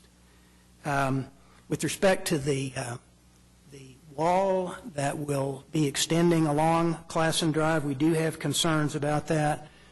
Since it is proposed to be at the property line, so it will be Classen Drive and then the wall.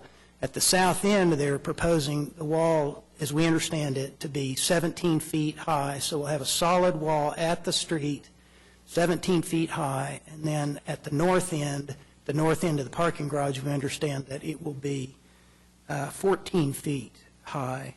And in our view, that will be a hardscape that is going to significantly alter the character of Classen Drive from what exists today, and we feel that it's not appropriate.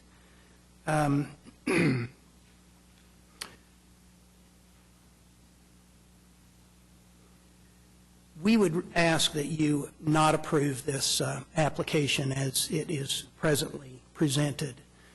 It would be a significant departure from what the downtown design framework contemplates for this 4-block area, which has as its main thoroughfare Classen Drive. And if there is a desire to revisit the framework and reconsider some of the guidelines, then perhaps that review needs to be done. But we ask that you not disregard them and permit, with a certificate of approval, such a significant departure from what the guidelines call for in this area of structures that are 2 to 3 stories to one that would be 8 stories tall. There are other representatives here that may want to have comments to you, but before I call on them, I'll be happy to answer any questions that you may have.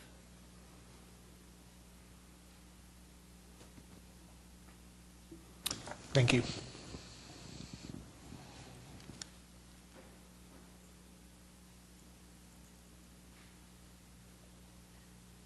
I'm Marva Ellard, and I want to speak a little bit later, but I just wanted to introduce you to some of my business partners, and they'll be speaking first on a couple of issues. The first will be Billy Woodring, who is my partner on the residential part of the project. That's Villa Teresa Residences LP. And then after that, Ryan Slater will be talking for Villa Teresa Investments LP, which is the hotel part, and then I'll summarize our position. And in addition to those two, Judd Fisher, who is a partner of ours on the hotel part, is here, as is Jared Rogers, who is a partner of ours on the hotel part, and our other hotel partner is Jeff Irwin, which several of you probably know from his days at the Colcord and the Ambassador. Jeff wasn't able to be here today. He had a hotel-motel meeting that he could not reschedule. So Billy Woodring will speak now.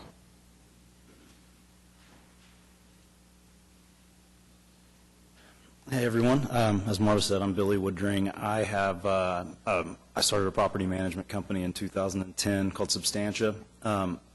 We manage a lot of the HOAs that are downtown, the condominium buildings downtown now, probably more than half of them. We've been involved with the development, or I have been involved with the development of some of those buildings since the planning phases. Central Avenue Villas, Maywood Lofts, Brownstones, Harvey Lofts. So I've kind of been through this entire process of developing a property and seeing what the good and the bad things are of them. I agree with what Mr. Bach said, that there is an unmet demand for sale housing in downtown Oklahoma City. I think that shows by what we're doing with Villa. I think there is a large demand from my experience and involvement with these properties that is the case. I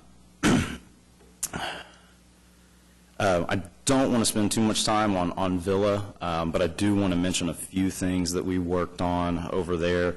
As everybody's pointed out and Kelly's already said, along Dewey, we're doing the new construction there, and one of the things that we had several focus groups with neighbors, with business owners, with people who live downtown and other areas, and got their opinions on a lot of things. And one of the biggest concerns everybody had was the setbacks. They felt like the setbacks needed to be off the street. So we really, and part of that was that we wanted it to be and we both wanted it to be in the context of the area. As everybody's mentioned, most of the buildings are set back. So we worked with staff. We applied for DDRC for that setback. Everyone agreed that the setback should be allowed. So we were granted that variance for our setback on our new construction. Let's see. We also listened to a lot of other concerns that people had. Positive, or not concerns, not just concerns, but positive experiences from the living that we had. And we spent a lot of time focused on that. I mean, probably too much time sometimes because it's been a slow process. But we really were thoughtful and wanted to take into all these considerations and experiences from myself with dealing with, as Mr. Bach said, Richard McCowan even. We deal with him all the time. Some of our properties. So we were very thoughtful about that, and I think that's really shown. We have 17 units, and we have reservations on 15 of those units now.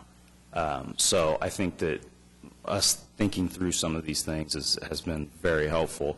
And with that experience that I've had, a few things jump out at me at the building from an owners association standpoint. Because at the end of the day, it's not Mr. Willoughby and Mr. Ridley that are going to be managing this property. It's the homeowners association. So there are a few things that concern me on that side. I don't think we need to get into that.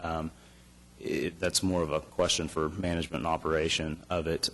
But Kelly did touch on the fact that there's no access to the building from the streets. There's no alleys, there's no drives, nothing. So moving, service contractors, vendors, everybody, there's really no place for them to be except for the street parking.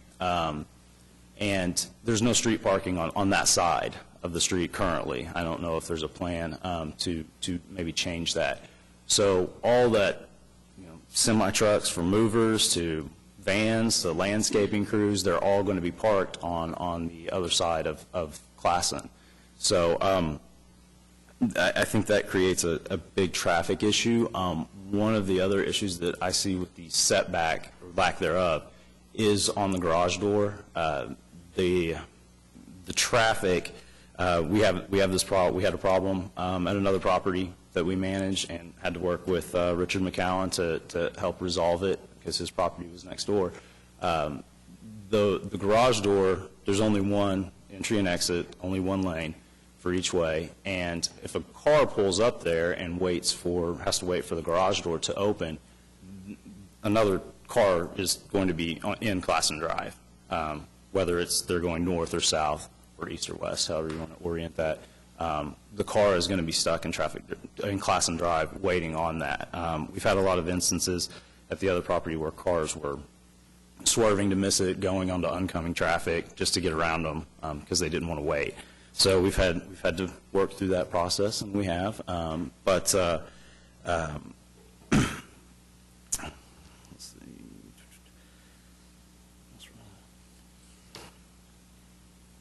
We mentioned, Kelly mentioned the trash as well. The process that was described to us yesterday by Mr. Willoughby is not what was described today. If that's the case and they've worked that out, then I think that that resolves itself. It was just a concern of ours that dumpsters would be out onto the street. Other properties do that. We've got, we deal with that all the time, but there are corrals or designated areas for those that they're not in the middle of traffic. In this case, you'd either have to block the exit lane or the entry lane to the garage or put it on Classen Drive. So if that's been resolved, then that's wonderful. I've been, like I said, these are just concerns that come from a couple of things. I don't want to waste everybody's time rehashing what Kelly's already said, but these are just some of the highlights or lowlights that jump out at me. I've been contacted by almost every developer that's doing a new project downtown that wants to discuss the interaction with the homeowners association and kind of what we see, how some of these things happen. Richard has talked to me. I've met with him and his team several times. Brent Swift, I just had a call as I was walking in from Sean Cobb that wants to meet about a project that they're working on. So I do feel like I bring a lot of knowledge, and there's just a lot of things that concern me on it from an operations standpoint of the HOA. And, Mr. Willoughby actually called me, I believe it was on October 30th, and we talked for 5 or 10 minutes, and I offered my help. I really wanted to help with some of these things. I would be happy to. They're going to be our neighbors, and I wanted something that would work with ours, and to help make sure we could alleviate some of these issues. And I didn't hear back from him, so I don't think that any of these things are issues that can't be overcome. I just think that I'd like to have a little bit more time to work with them and maybe address some of my concerns. So that's all I have to say. Any questions? Thank you.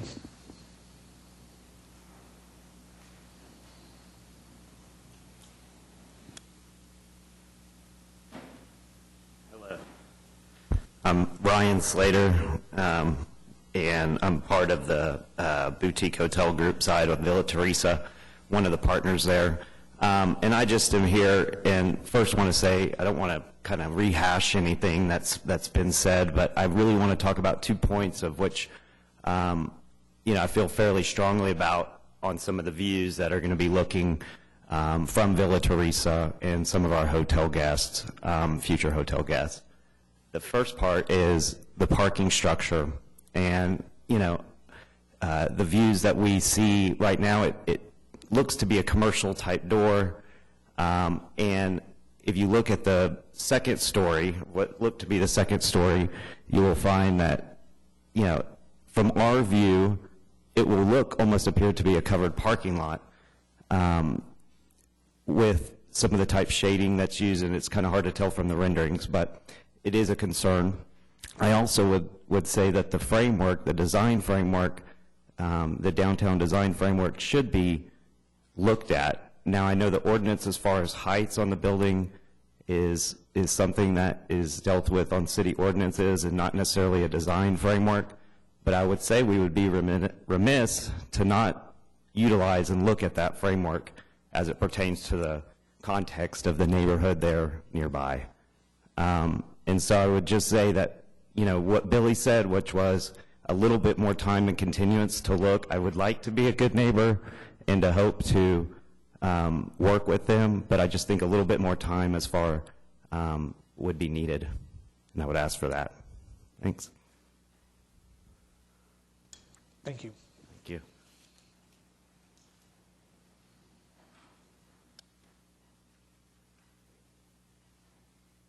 Again, I'm Marva Ellard, and I'd like to get this out of my face a little bit if possible.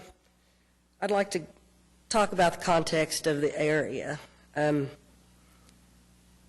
Committee member Kriegel started on some comments, but we consider our context this stretch of Classen Drive and the immediate vicinity, including the church and the area around Plaza Court, and probably going south a block or two, including the Maney Historic District, which is kind of catty corner to this.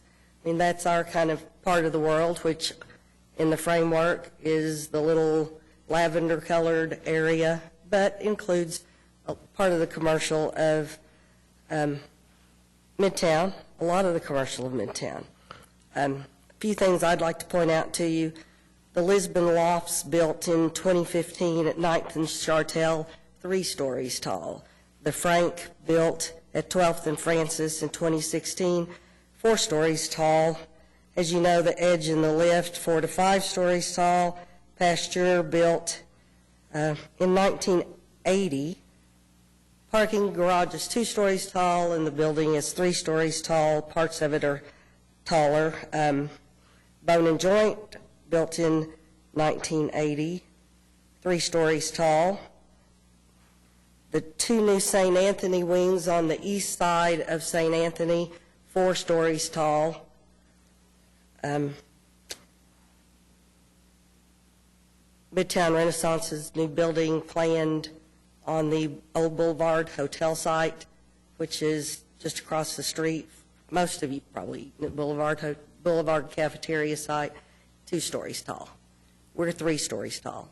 And we do have to take into account changes in elevation in our part of town because we're higher and the hospital is quite a bit lower. My comment on physicians and surgeons, it is tall. Its footprint is small, 8,700 square feet per floor. Sits on 3.3 acres. This sits on a little less than an acre.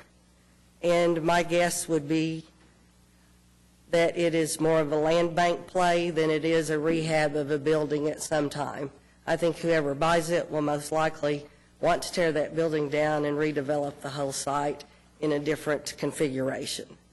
It seems like, to me, the trend in Midtown has been shorter buildings, even by the hospital.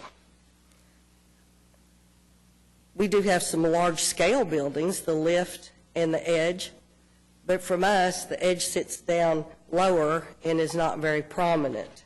But again, our context is mainly houses built in the 20s. Several of them have been changed to office. The direct eastern neighbor of the Elliott is a 1-story building, and there's a couple of other 1-story buildings on that side of the street. Our side of the street is predominantly 3-story buildings. We were really excited about the thought of for sale, high-income owners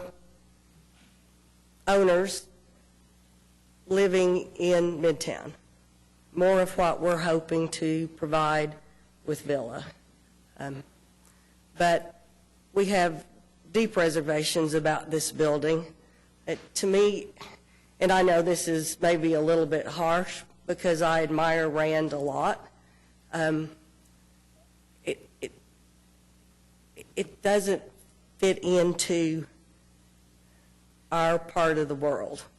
And the parking garage to me, and I can personalize things, I can tell you about that, and I'm very protective of Villa, but the parking garage to me is disrespectful to Villa.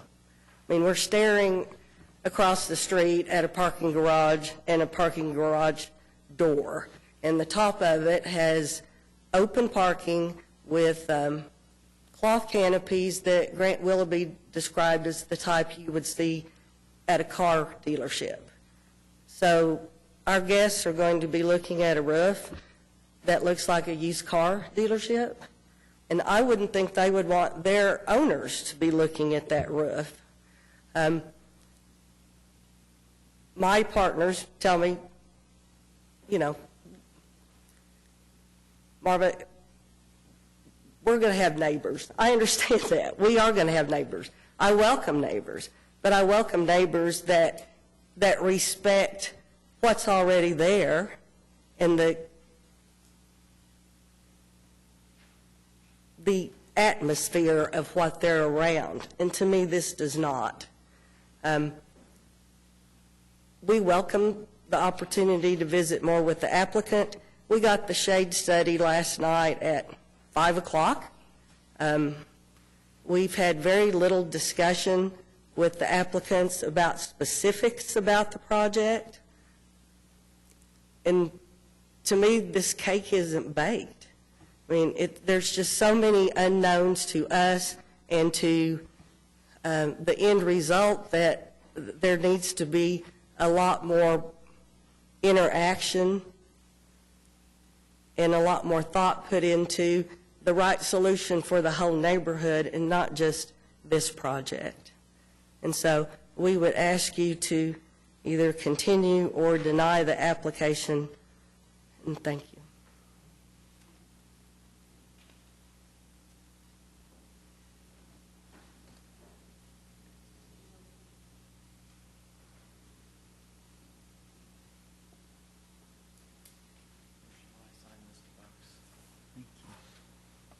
Bear with me one moment. I'm instructed that I need to sign in here.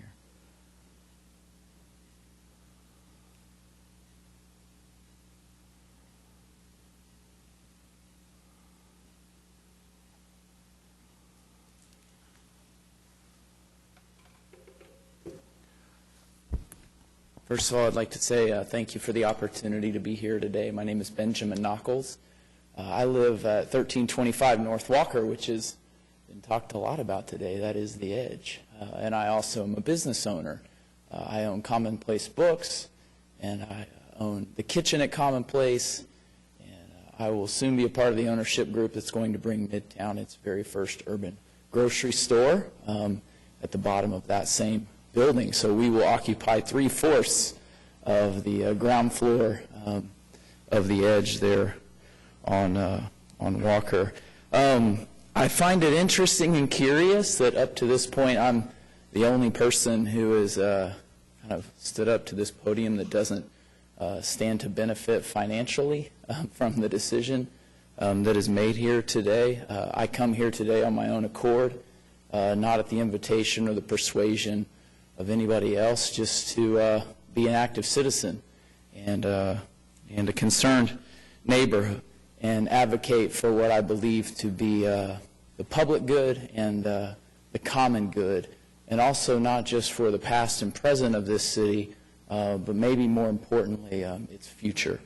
So I've prepared a few remarks just so that I can be sure to be brief. That's not my strong suit, but I wanted to honor and respect your time today. So, distinguished members of the committee, I come to you today as a lifelong member of this city and a longtime urban dweller. Over the past 12 years or so, I have actively participated and humbly contributed to the renewal of this beloved urban core of ours. As a resident of Gatewood, Mesta Park, Heritage Hills, and now Midtown, I do believe and would like to think that I could uniquely and unequivocally speak on behalf of other like-minded residents, business owners, and developers in favor of the Elliott in its current and complete form. But today I'll speak first for myself and for my own family. As the father of 3 daughters, now aged 16, 12, and 10, I have witnessed the future of this district. It's grown under my own roof right before my very eyes. They and their friends roam these streets with confidence. They frequent restaurants with ease. They traverse sidewalks safely, and they visit shops to meet their own desires and also their needs. With no car for the past few years, I guess I've ended up being as urban as it gets somehow. But with no car for the past few years, we walk and bike and scooter and Uber. And now my kiddos' worlds have expanded yet again as they make their way down to the streetcar stop at Northwest 11th and Hudson to cover as much ground as the Myriad Gardens, Bricktown, the CBD, and back again on the streetcar on a cold, snowy day as recent as this week. This is our neighborhood. Together we rub shoulders with the most prominent and fortunate of citizens, and together my children and I seek to meet the basic needs of the most destitute among us. To our immediate north, we walk the historic tree-lined streets of Heritage Hills, a place that exudes serenity, quiet strength, and charm. And to our south, I've gotten to know the likes of William, who owns the Old Century Hotel on Northwest 9th and Walker, which serves as the temporary home to many who are looking for that kind of peace again. We have had the unique privilege of standing inside the walls of Commonplace Books over the past couple of years, as literally tens of thousands of people have walked through our doors. That little bookstore is the epitome of what it means to make a community livable again, to create more and better culture. There are those who stood against even us in our endeavor to open a bookstore, sought to dissuade Mr. Gary Brooks from allowing a bookstore to open in 2017, convinced of its failure, doomed from the start, they thought. But someone believed in me, and then that someone turned into an entire community of someones who support this endeavor day in and day out. Certainly Commonplace is special, but it shouldn't be treated as a novelty. Every good neighborhood ought to have a good bookstore, and we're excited to have many more neighbors in and through the Elliott.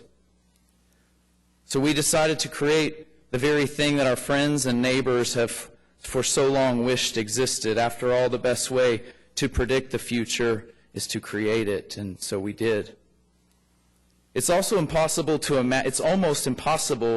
imagine the days before Commonplace Books existed there at the corner of Northwest 13th and Walker, because it seems as if in some timeless and mysterious way it always has. The young professionals and med students have always called down for take-home hummus plates.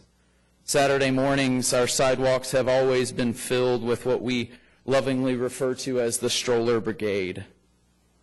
It's as if groups of women have always gathered with wine and cheese for book clubs. It's as if live music has always poured out onto our streets. It's as if that live greenery has always hung from our boughs through the holiday season. It's as if couples have always been engaged in that place, that 50th and 15th wedding anniversaries have been celebrated. I could go on and on detailing the many good and powerful acts that I've witnessed. But this week I found myself thinking a lot about that. What if Commonplace never existed? What if the edge never stood tall as a new symbol of growth, prosperity, opportunity, culture creation, and ultimately human flourishing? It wasn't all too long ago that the Oklahoma General Hospital stood right there on that city block. It would then become Mercy Hospital in, I believe, 1947, and not too many years after that, in 1974, it was abandoned and stood for, 26 years until 2000, when it was ultimately taken down. 12 years later, Mr. Gary Brooks and company broke ground on a residential project we now know of as The Edge. But it didn't come particularly easy. There were many in Midtown who weren't quite ready for the future to enter into the present and displace a bit of the past. Meetings were held, politicking ensued, protests were made. I remember hearing about the heated and almost downright hateful meetings that took place with neighbors and homeowners in Heritage Hills. They couldn't fathom a multifamily dwelling of this magnitude built directly across the street. And I'll also never forget hearing about my friend Chad Reynolds, who lived in the neighborhood and still does, standing at the back of one of those rooms, asking his neighbors to reconsider their point of view and open their eyes to the possibilities of progress. So today, I'm here to make a bit of a stand, to raise my hand and speak up, to be the same kind of friend and neighbor to Grant Willoughby and John Ridley that Chad Reynolds was to Gary Brooks. It has been said that the Elliott would detrimentally change the character of Midtown. I respectfully and wholeheartedly disagree. Thank you for your time.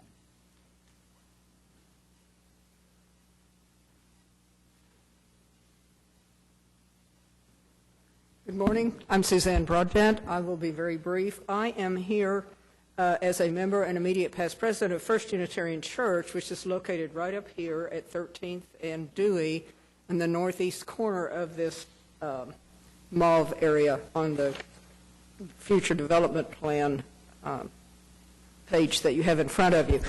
Our church is surrounded by Villa Teresa, and we have a very cooperative agreement with them, shared easements, shared parking, this sort of arrangement. So the health and success of Villa Teresa is very much tied in with our church. And I just want to tell you a little bit about our church. We are celebrating our 125th anniversary this year. Actually, it was last year, but the party continues until this year. And there are two parts of that celebration that are, I think, relevant to today. One is that we are looking to become a part of the National Registry of Historic Places. We're working with Catherine Montgomery on that, along with Villa Teresa, of course. And our sanctuary was built in 1928. The church is 125 years old. But we've been where we are since 1928 in this corner of Midtown. And so that gives us 90 years of presence. Our church is a New England style, very pastoral, set back from the street a lot, and it ties in very nicely with Villa Teresa. We are also, the second thing that we're doing that I wanted to mention is we are going to be investing around $100,000 in rebuilding, perhaps, our steeple. We're not sure exactly what's going to be required. We're awaiting the estimate. And I make that point because that shows that those of us who have been there for a long time are still making investment in the area. It's not just new stuff that is contributing to the enduring and to the continuing improvement of the area. We are, excuse me, we are very much concerned about anything that would affect this particular area, the pastoral effect of it, the spaciousness of it. When you drive down Classen Drive, there's always been a spaciousness associated with that, and it continues with Villa Teresa on the north side. And what allowing an 8-story building on the south side, the precedent that allows and starts is a whole row of tall story buildings built almost to the street that is going to very much affect that spaciousness, that pastoral effect. This area is very much a transition area from the more commercial development part of Midtown to the more neighborhood-oriented, church-oriented, smaller residential-oriented type of atmosphere. And so for that reason, our church is much concerned that anything that would affect that particular kind of ambiance be seriously looked at. Thank you.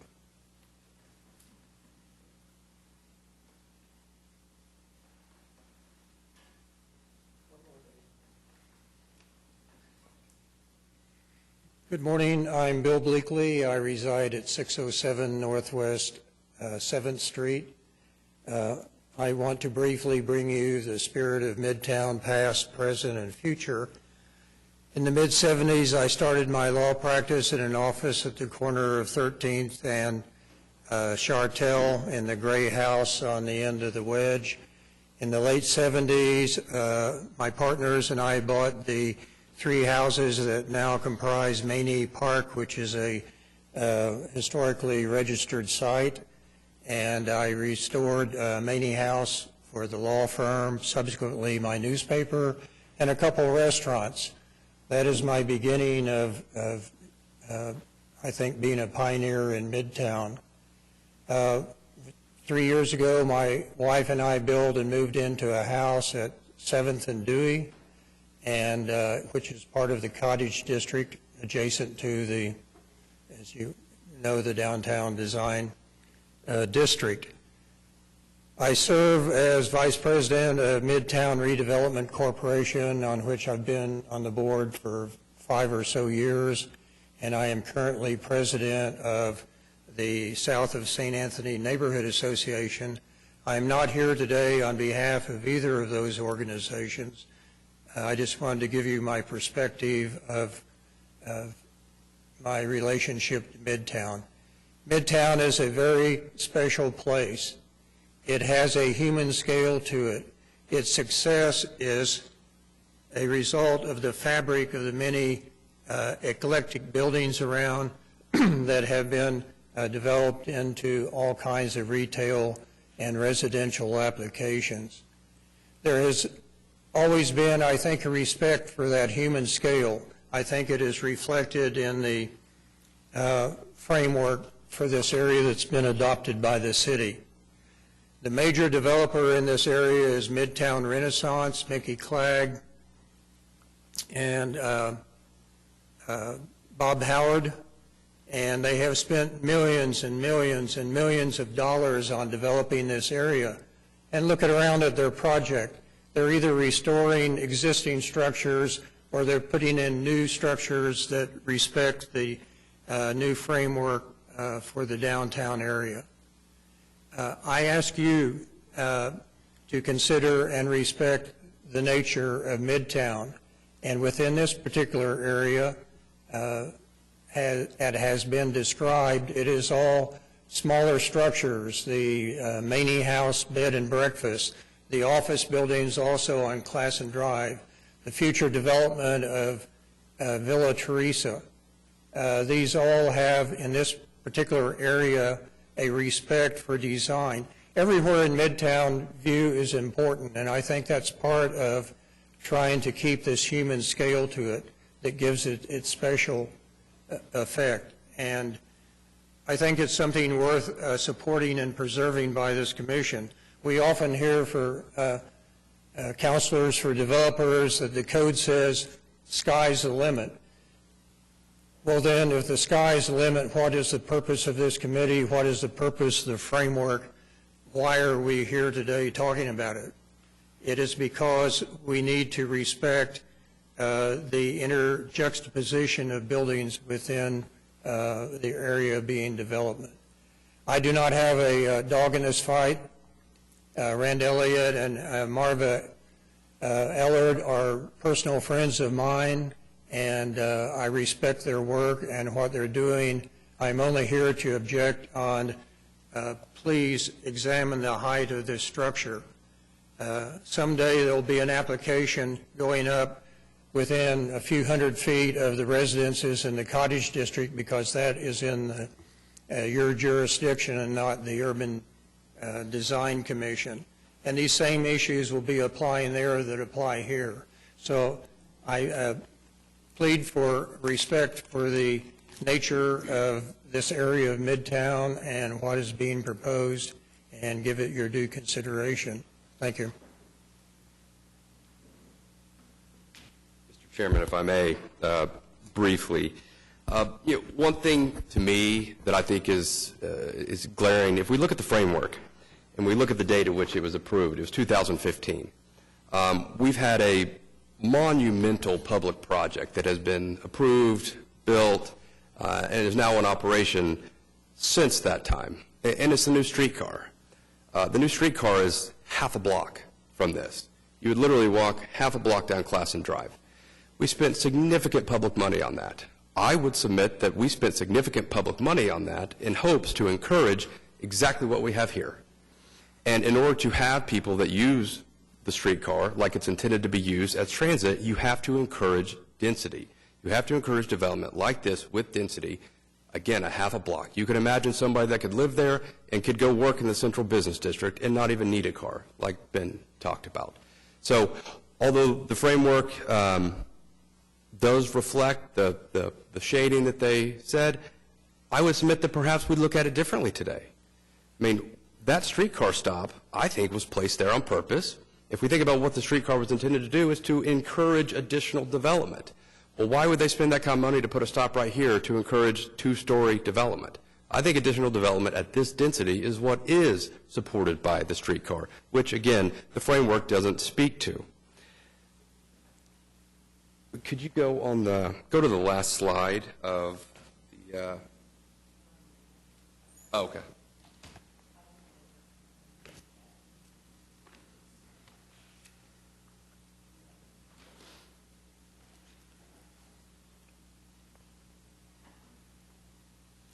I believe it was Mr. Slater, who is part of the investment group for the hotel, said that the views from the hotel onto the parking would perhaps be problematic.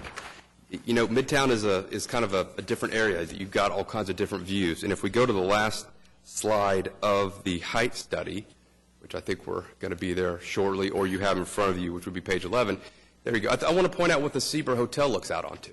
It looks out onto metal awnings that cover parking. I would submit that what we propose is better looking than this, and yet the Seabrook Hotel has flourished and has done exceptionally well.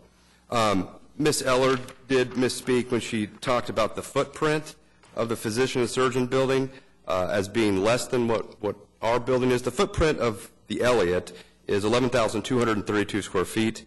The footprint of the surgeon's building is almost double that. It's 21,000 square feet.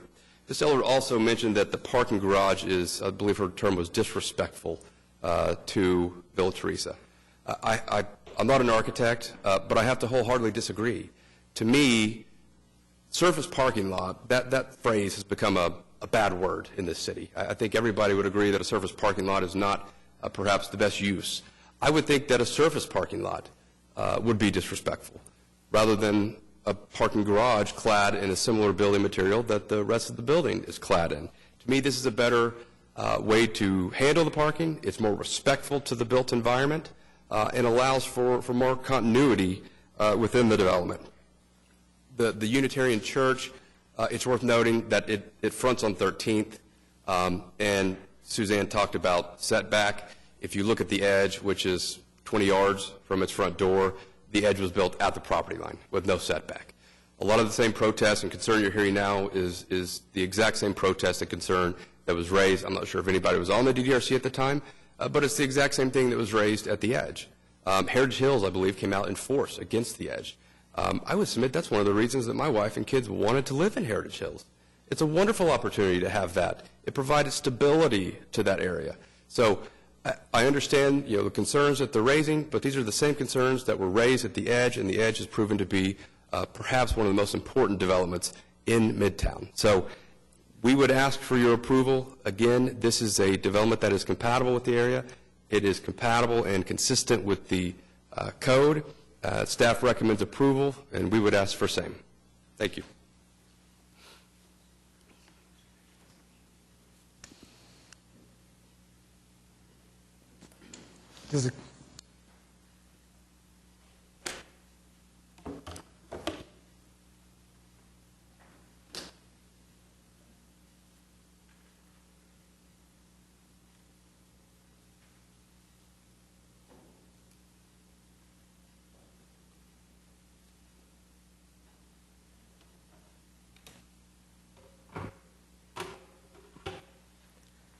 Hi, I'm Joy Barcel, and I am a realtor in the urban core in downtown. I'm also representing the Elliott, and I just wanted to come and say that I have one property in Heritage Hills, 2 properties in Mesta Park. My office is downtown. I'm a top realtor for Heritage and Mesta in the urban core. As people have approached us and even have reservations at the Elliott that live in those areas, they are so excited about the Elliott. I've had other developers approach me and even say, do you think we could really have something like this in Oklahoma? I've talked to people at my conferences that I attend out of town, meeting with people from larger cities, and this is something that people feel like is really putting us on the map. I think density downtown and specifically in Midtown is a fantastic idea. I think that people want this type of living, and there's a void for this product that provides a luxury lifestyle that's walkable to all the other amazing developments that have happened in the city. Again, my father, my grandparents, my uncles all lived in Heritage Hills. I've lived here 3rd generation in Oklahoma. My other side of my family were settlers here. That's how far back we go. We have land run certificates. And I believe in preserving the history of our city. I love the Villa Teresa project. I also think that there is space for the Elliott in this type of progression, and I think people are watching to see it happen. So I'm in support of the Elliott, and that's all I have to say. Thank you.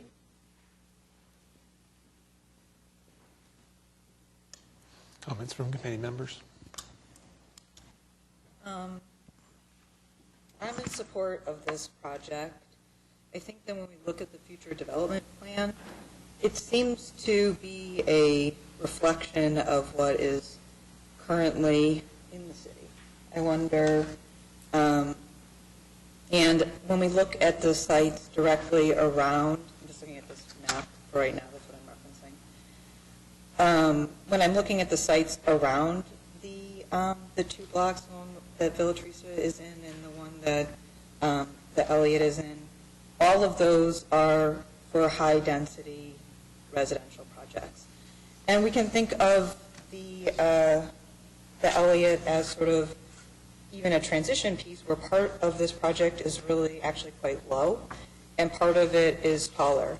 I think that the massing of this project is also really considerate of the surroundings. When we look at projects like the Edge, although they are lower, kind of walking along them, there's no variety to the street at all because of the giant mass that they take up.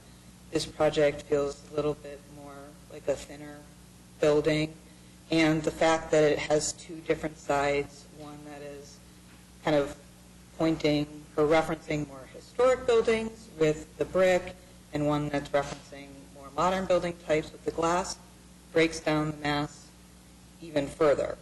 So in that regard, I think it's actually quite at the human scale, where some of these other projects that are taking up the entire block don't really feel like the human scale.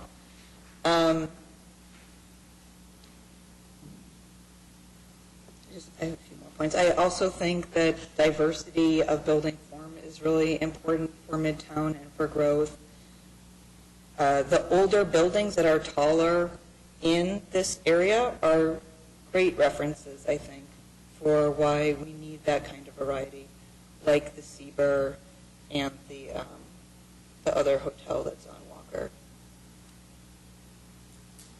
You know, I don't think that the parking garage part is, you know, my favorite part of the project, but considering that it's, you know, it is loud and people expect to have parking, unfortunately, in Oklahoma City, we have to allow it in some way. I am curious if this is the absolute minimum size of the parking garage, like what the count is, because maybe there's a way to recess that part a little bit off the street and sort of slant the facade back just to give some other type of planting or something there. But as far as the height and scale of the building, I think that it is appropriate.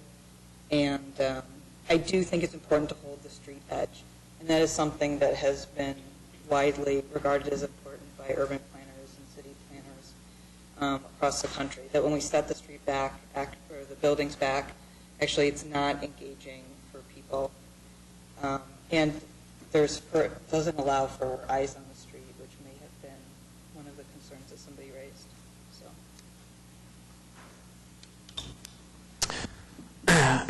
I would actually take the other side, and I do not believe that the scale of this building is in context with the surroundings. In reference to the regulations, this area calls for a minimum height, and for maximum height, there's none.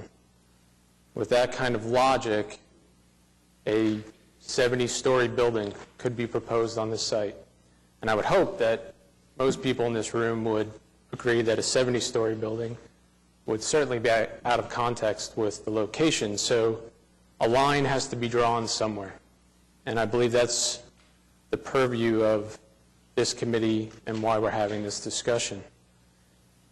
So where should that line be drawn?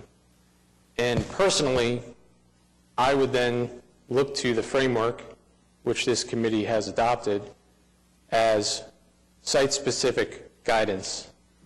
And specific to this site, in the development of this framework plan, there was some thought put into this area, this four-block area.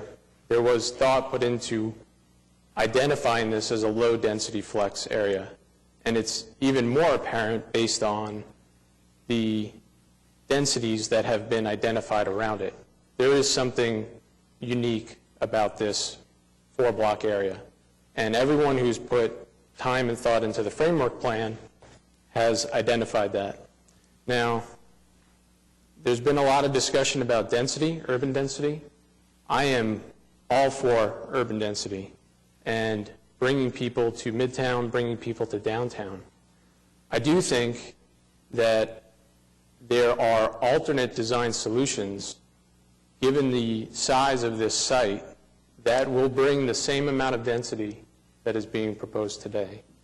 And so, based on all that, I would not be in favor of approving this as proposed.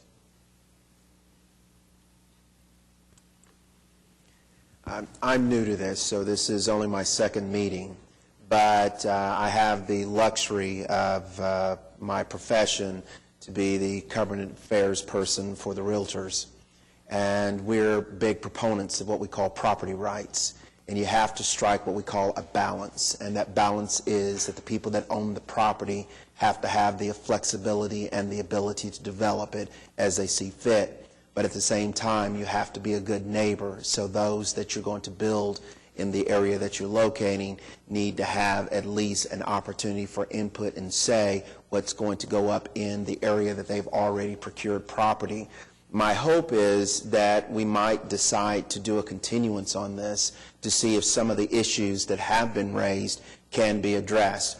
I'm not opposed to the height. I think the height, as Deborah said, provides a great opportunity for us to look at potential opportunities and creativity and how we expand properties in the Midtown area. But what I am concerned is with some of the issues that have been raised by some of the residents, especially when they talk about servicing the property and when they talk about the impact of the parking garage to the streets and the flow of traffic in the area. I think those are legitimate concerns and legitimate issues that need to be addressed. So my hope is that we could provide a continuance and allow for that conversation to continue so that this project can move forward.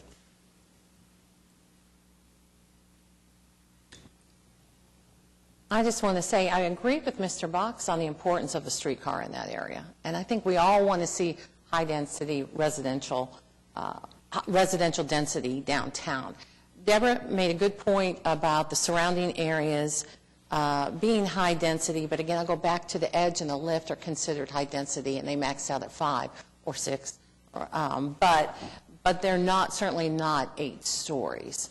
I was hoping that the design professionals would actually address the design of the building. We haven't gotten past the parking and the height yet, and so I'm wondering, is there going to be that discussion? Because I often look to you guys for that. So, I think that I did try to address a little bit about the design. I think that the brick that's being selected looks really nice. Using black granite is also a nice choice. Both of those things kind of nod to the historic value. The proportions of the building are quite nice, as Rand pointed out, and I think he's careful on each of his projects to make sure that the windows are appropriate sizes. I would also hope that the curtain wall system is of good quality. I can't remember reviewing that product, but judging from some of his other projects, I imagine that the detailing and quality of that will also be of high quality. And then the edge, although it maxes out at 5 stories, it's massive. So the feeling approaching that building is one that I actually feel like is not to the human scale, whereas this building has kind of these slivers of different proportions and different materials that are very different, and the quality of materials on this project is much higher than that of the level and the edge. So I think just seeing that sort of field condition of the bricks is going to be a quite nice experience. The reason why I have concern about the parking garage is just because it is also kind of just continuing that. It wouldn't be nice to see something a little bit different there, and maybe that part kind of angling back a little bit. But I actually think that the human scale is not just about height. I'm glad you asked, because I do think this is a very thoughtful design and a very nice design. The expression of the base does relate to the street scale and the surrounding context. I think that was a very thoughtful move. Like Deborah said, the quality of the materials is definitely there.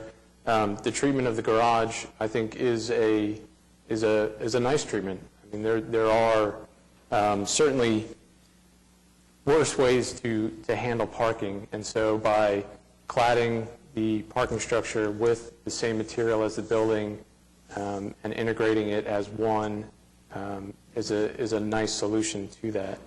I don't want my overall opinion on the project take away from my opinion that it is a very nicely designed building.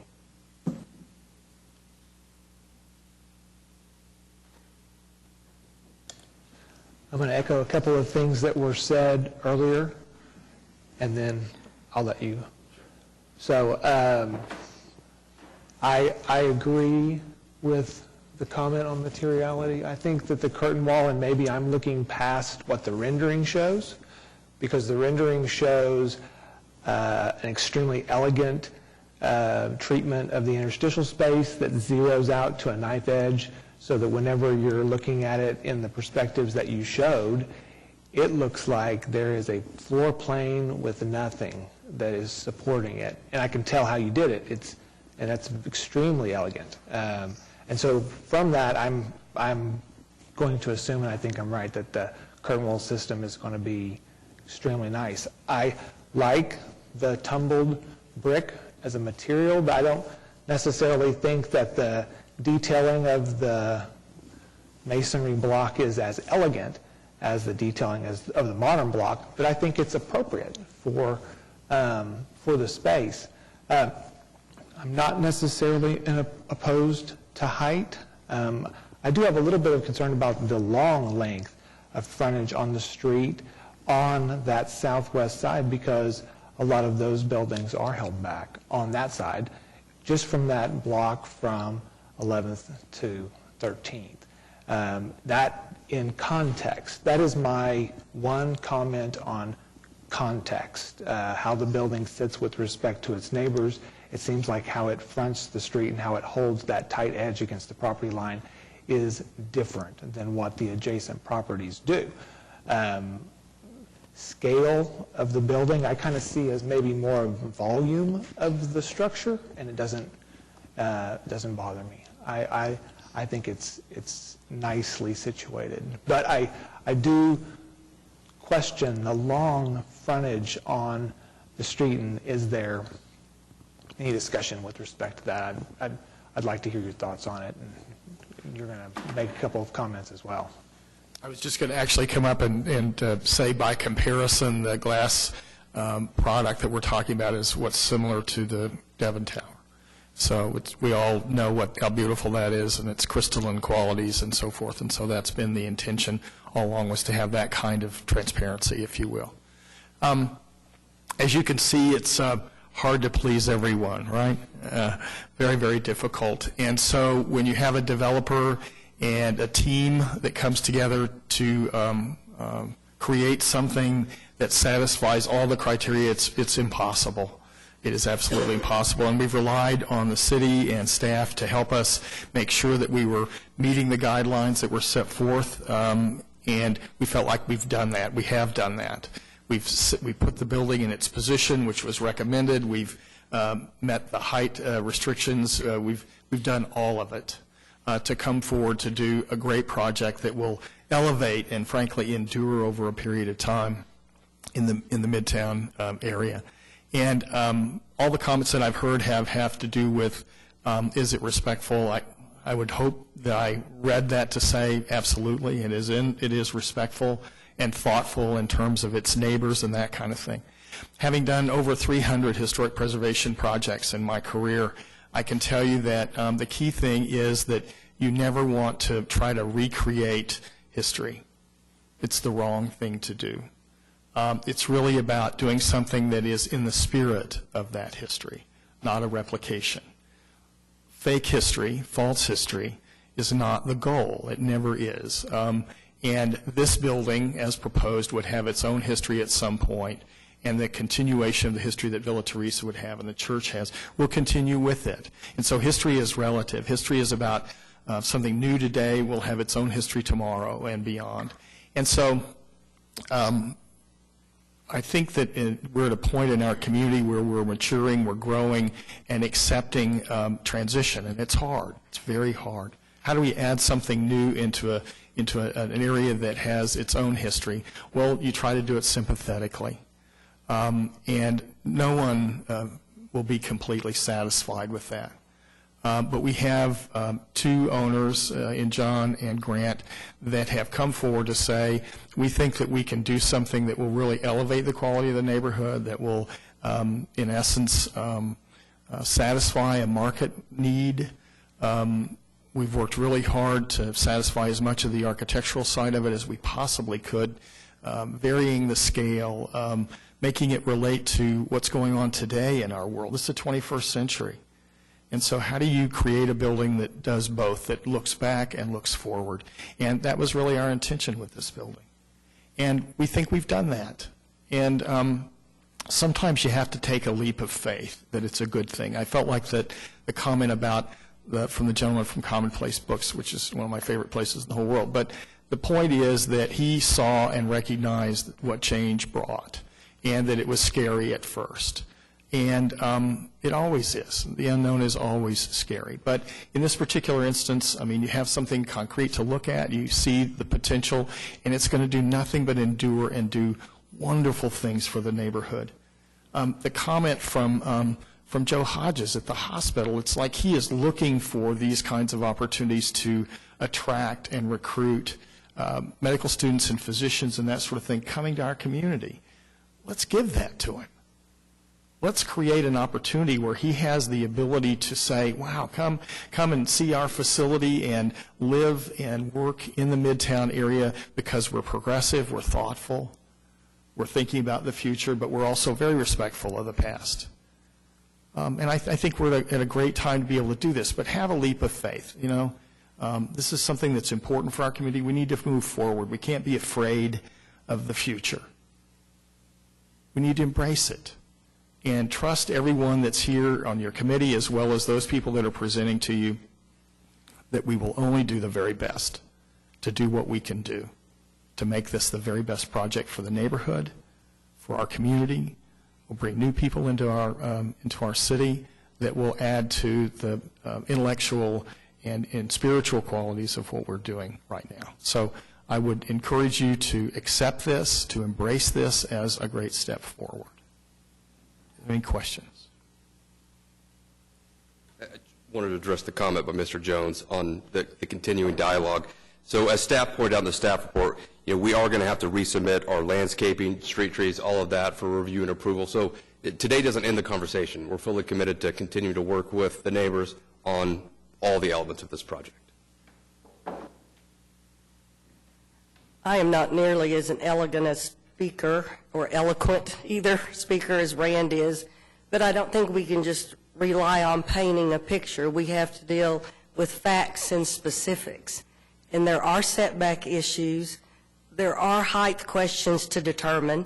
We all want St. Anthony to flourish. We're not talking about doing anything to hinder development in the area, but is this project in this incarnation what we want on that site? And, of course, our answer is no. We welcome more for sale housing. This is not competition to Villa Teresa. A lot of our concern is based on the effect that it has on this street in this context. And is it a complete package yet? And my answer to that would be no.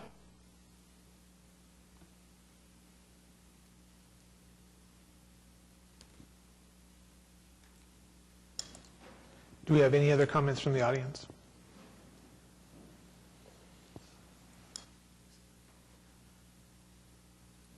I just wanted to respond briefly, Mr. Chairman, to Mr. Box's comments. I mean, if the suggestion that Mr. Box is making that there ought to be additional dialogue between the surrounding property owners and the applicant, well, we're certainly open and willing to do that. But the first meeting that was held where the plans were presented to the residents and the owners in the area was yesterday morning at 10:30. So, and that was after we had contacted them. So this issue about, well, they've been so sympathetic to the area and the neighborhood and so on, I'm not sure it really bears out in the lack of outreach to the community in presenting their plan and inviting dialogue. But if there is a desire to continue with that discussion, we're certainly open and willing to do that. But we would suggest that it not be done in conjunction with a grant of their certificate of approval and then expect that they're going to be willing to have some serious dialogue with us. If we're going to do that, let then continue the case and allow that to happen. We'd be willing for that to occur. Thank you. Very briefly, with all due respect to Mr. Work, he was just hired last Friday. My client has met with Ms. Ellard at least 2 times prior to the meeting we had this week. So I respect that Mr. Work is new to this conversation. He called me Friday night. From the moment he called me, I encouraged him to tell me when, and we will be there to meet. So other meetings have happened. Yes, the first time we met, perhaps since Mr. Work has been involved, was this week. But prior to that, other meetings have happened.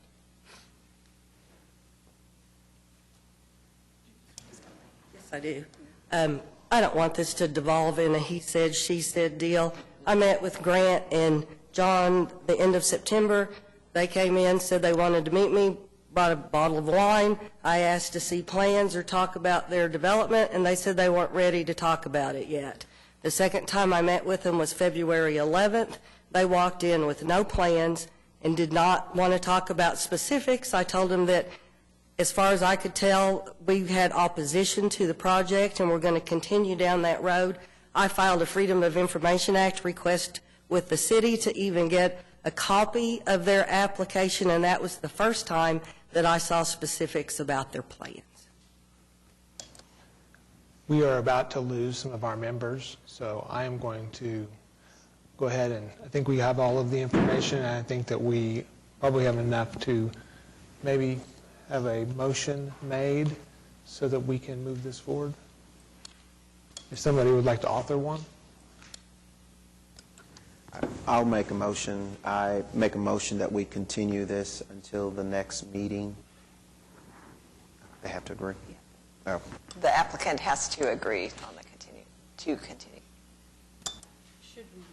Do we typically ask them if they want to have the full vote or not now? Or if not, if they want to continue? But both are appropriate to ask.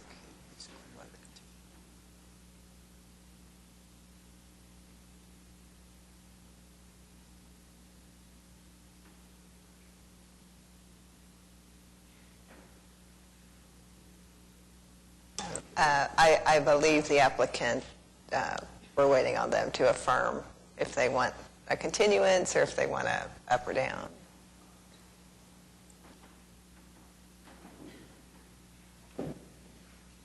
I think we'd like a vote, because I'm not sure what more could be done in a month. If I could make a comment, I just have an uneasy feeling that there has not been enough dialogue as far as the different issues that may be at play. I will let you know I support the project. I think it's wonderful. But I also want to make sure that we've done due diligence in making sure that the issues of the citizens and the residents of the community have been properly articulated and been discussed. And I just have an uneasiness that that may not have happened as it should have. We have a motion.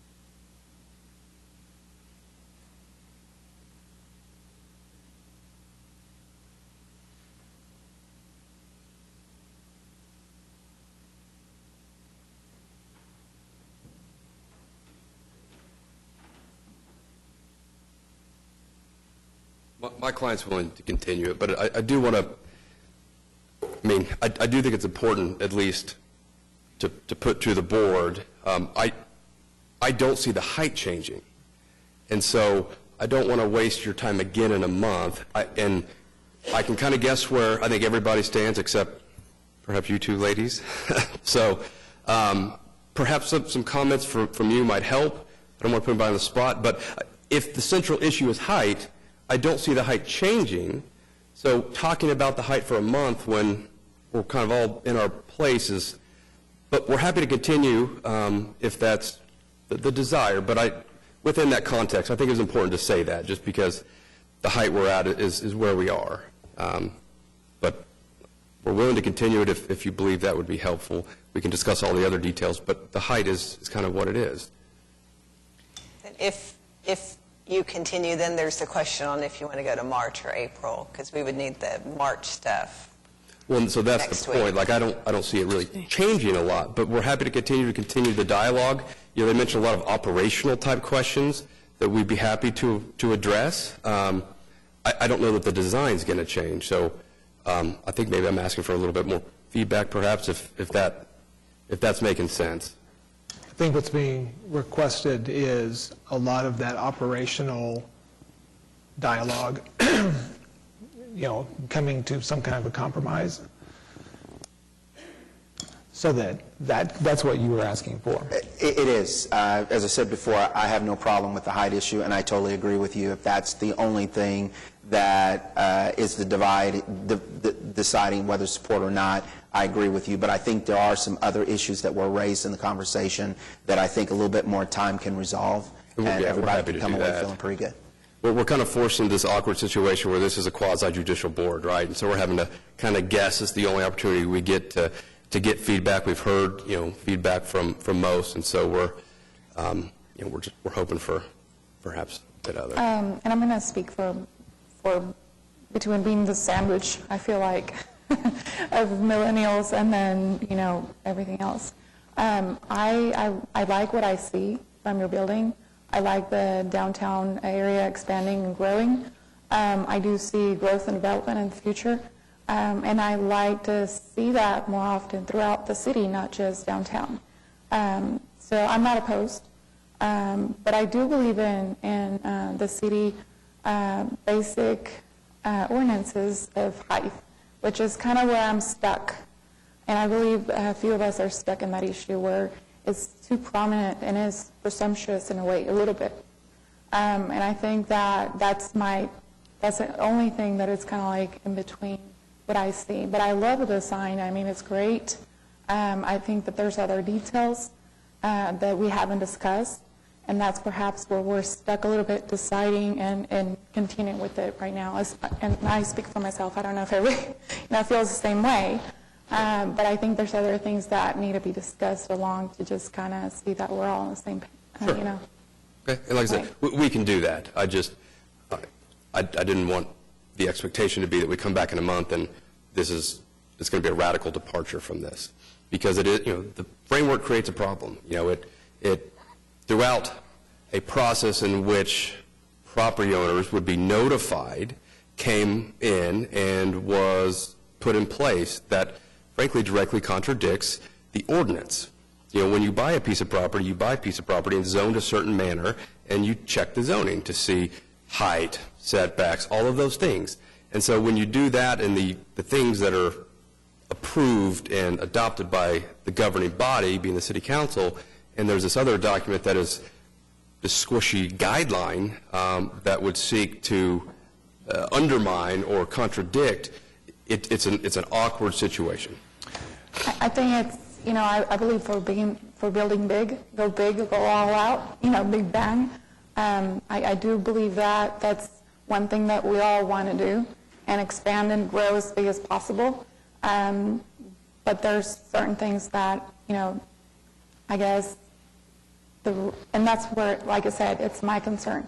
I'm not opposed to it, but I just think that in a way that certain things, I understand your building's not going to change the size. And I see that it has been a big development, a big process. I think that's where everybody, and maybe I'm speaking too much, but I think that's the biggest issue with neighbors around the area. Sure. That maybe that was not looked at properly with plenty of time. It wasn't addressed. We don't know those issues. We don't know those aspects of the construction. Yeah, so we'll continue in a month and go have additional meetings. You're okay with the continuance? Yes. Okay. I just feel like Mr. Box continues to press his case, and he's making points that I feel that I need to respond to. There is a motion. There is a motion. So we need, let's go through this and see if the motion holds out. So I have a motion. For a continuance. To March. To March? Correct.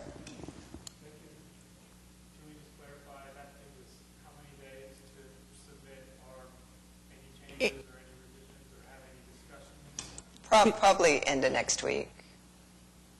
You can submit them to Lisa by the end of next week. We have multiple other cases for March. Yes. That we'll be working on until Friday.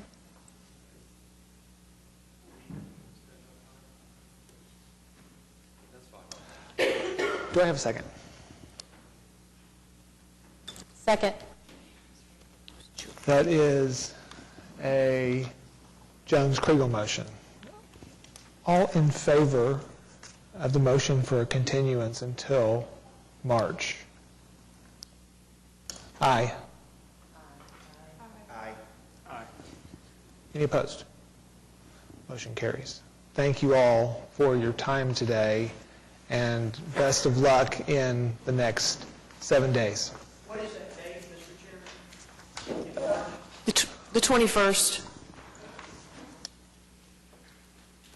We have a couple of committee members who need to leave. Yes, and I believe we'll apologize. still have, we need 4 for quorum.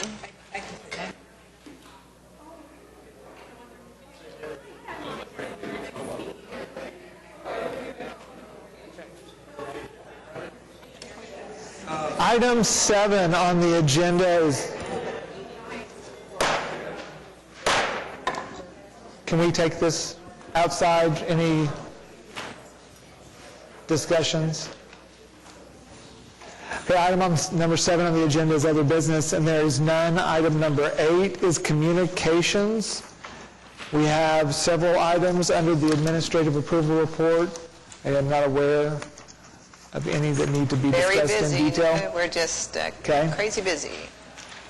Item 8B is comments from the planning department staff.